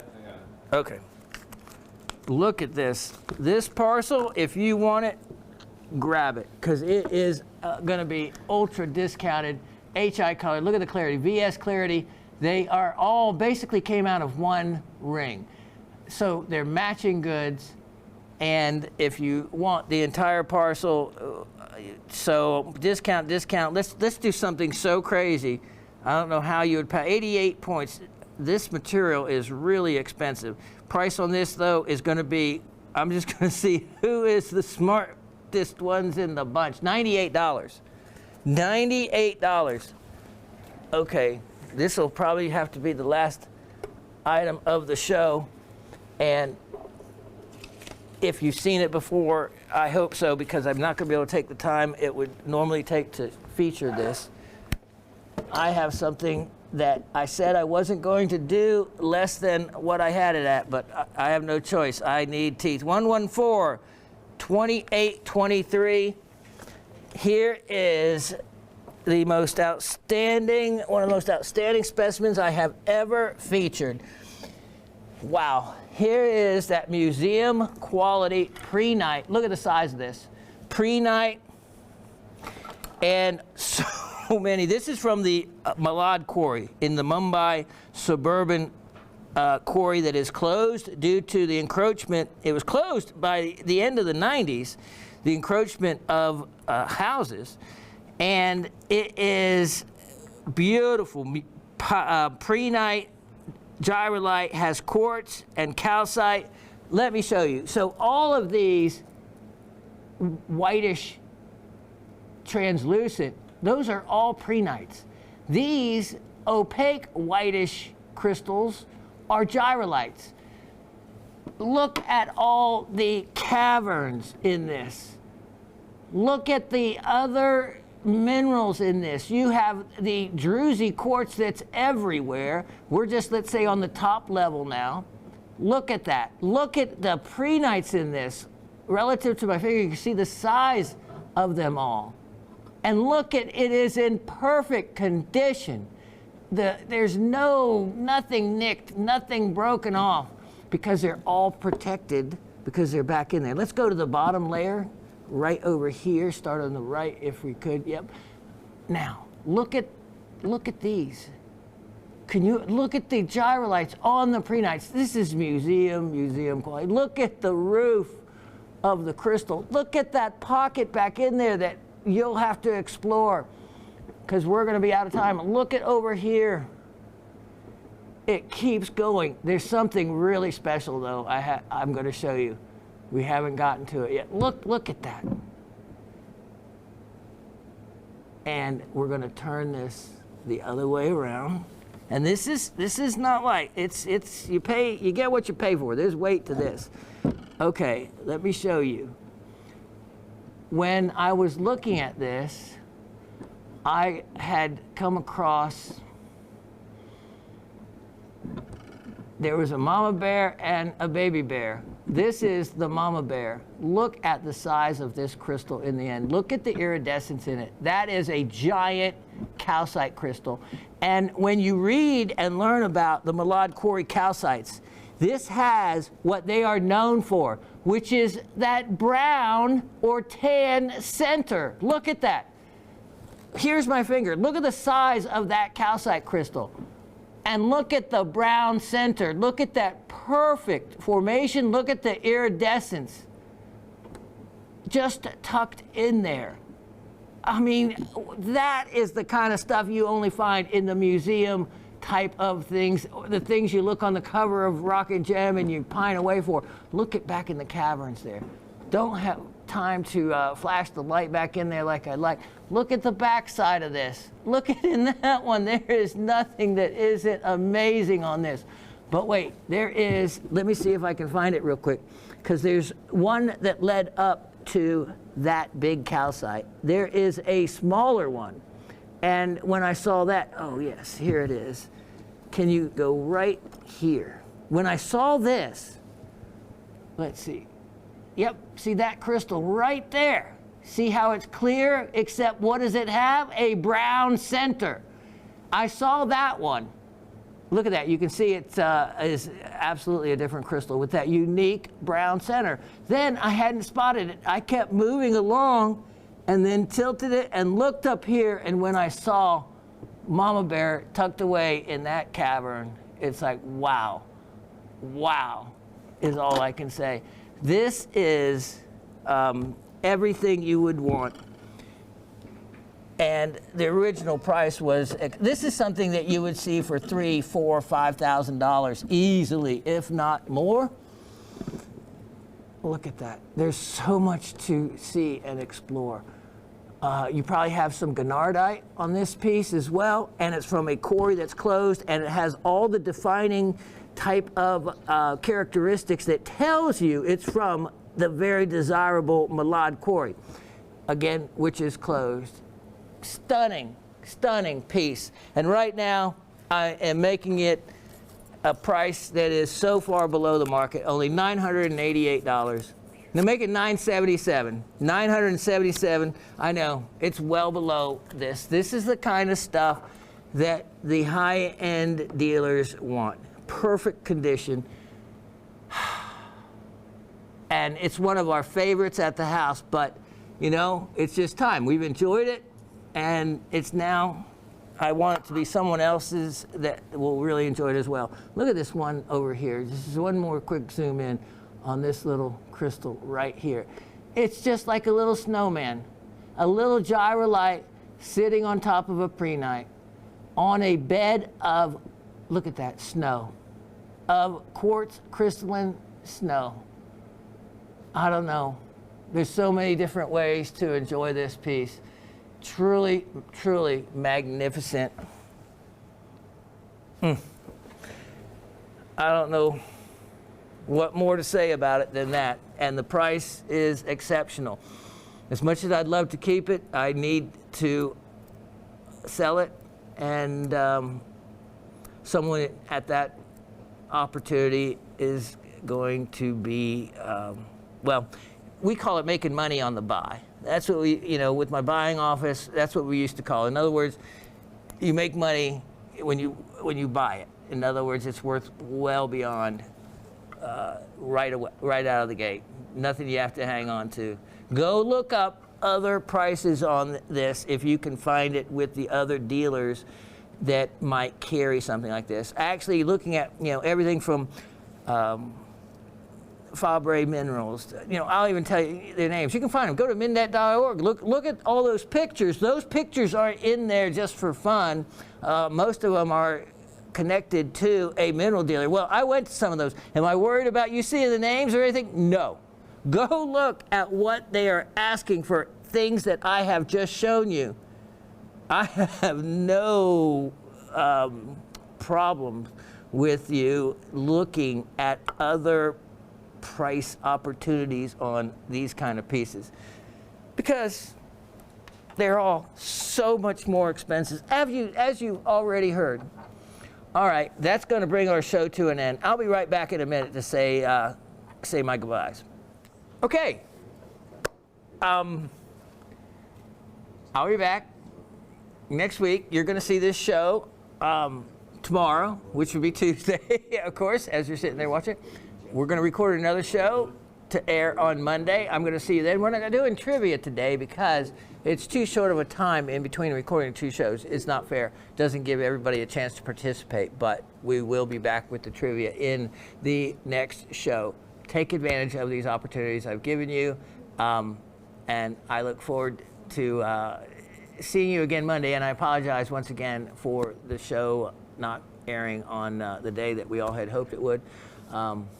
Again, my thoughts and best wishes to, and prayers and thoughts go out to Sky and his family. Please keep him in yours as well. We're all one big family here, and someone has been here as long as Sky has. He certainly has left an impression with all of us, and it's been a great one. So let's all just keep in mind and support one another so that we're all here to live another day. God bless, and I'll see you Monday. Cheers.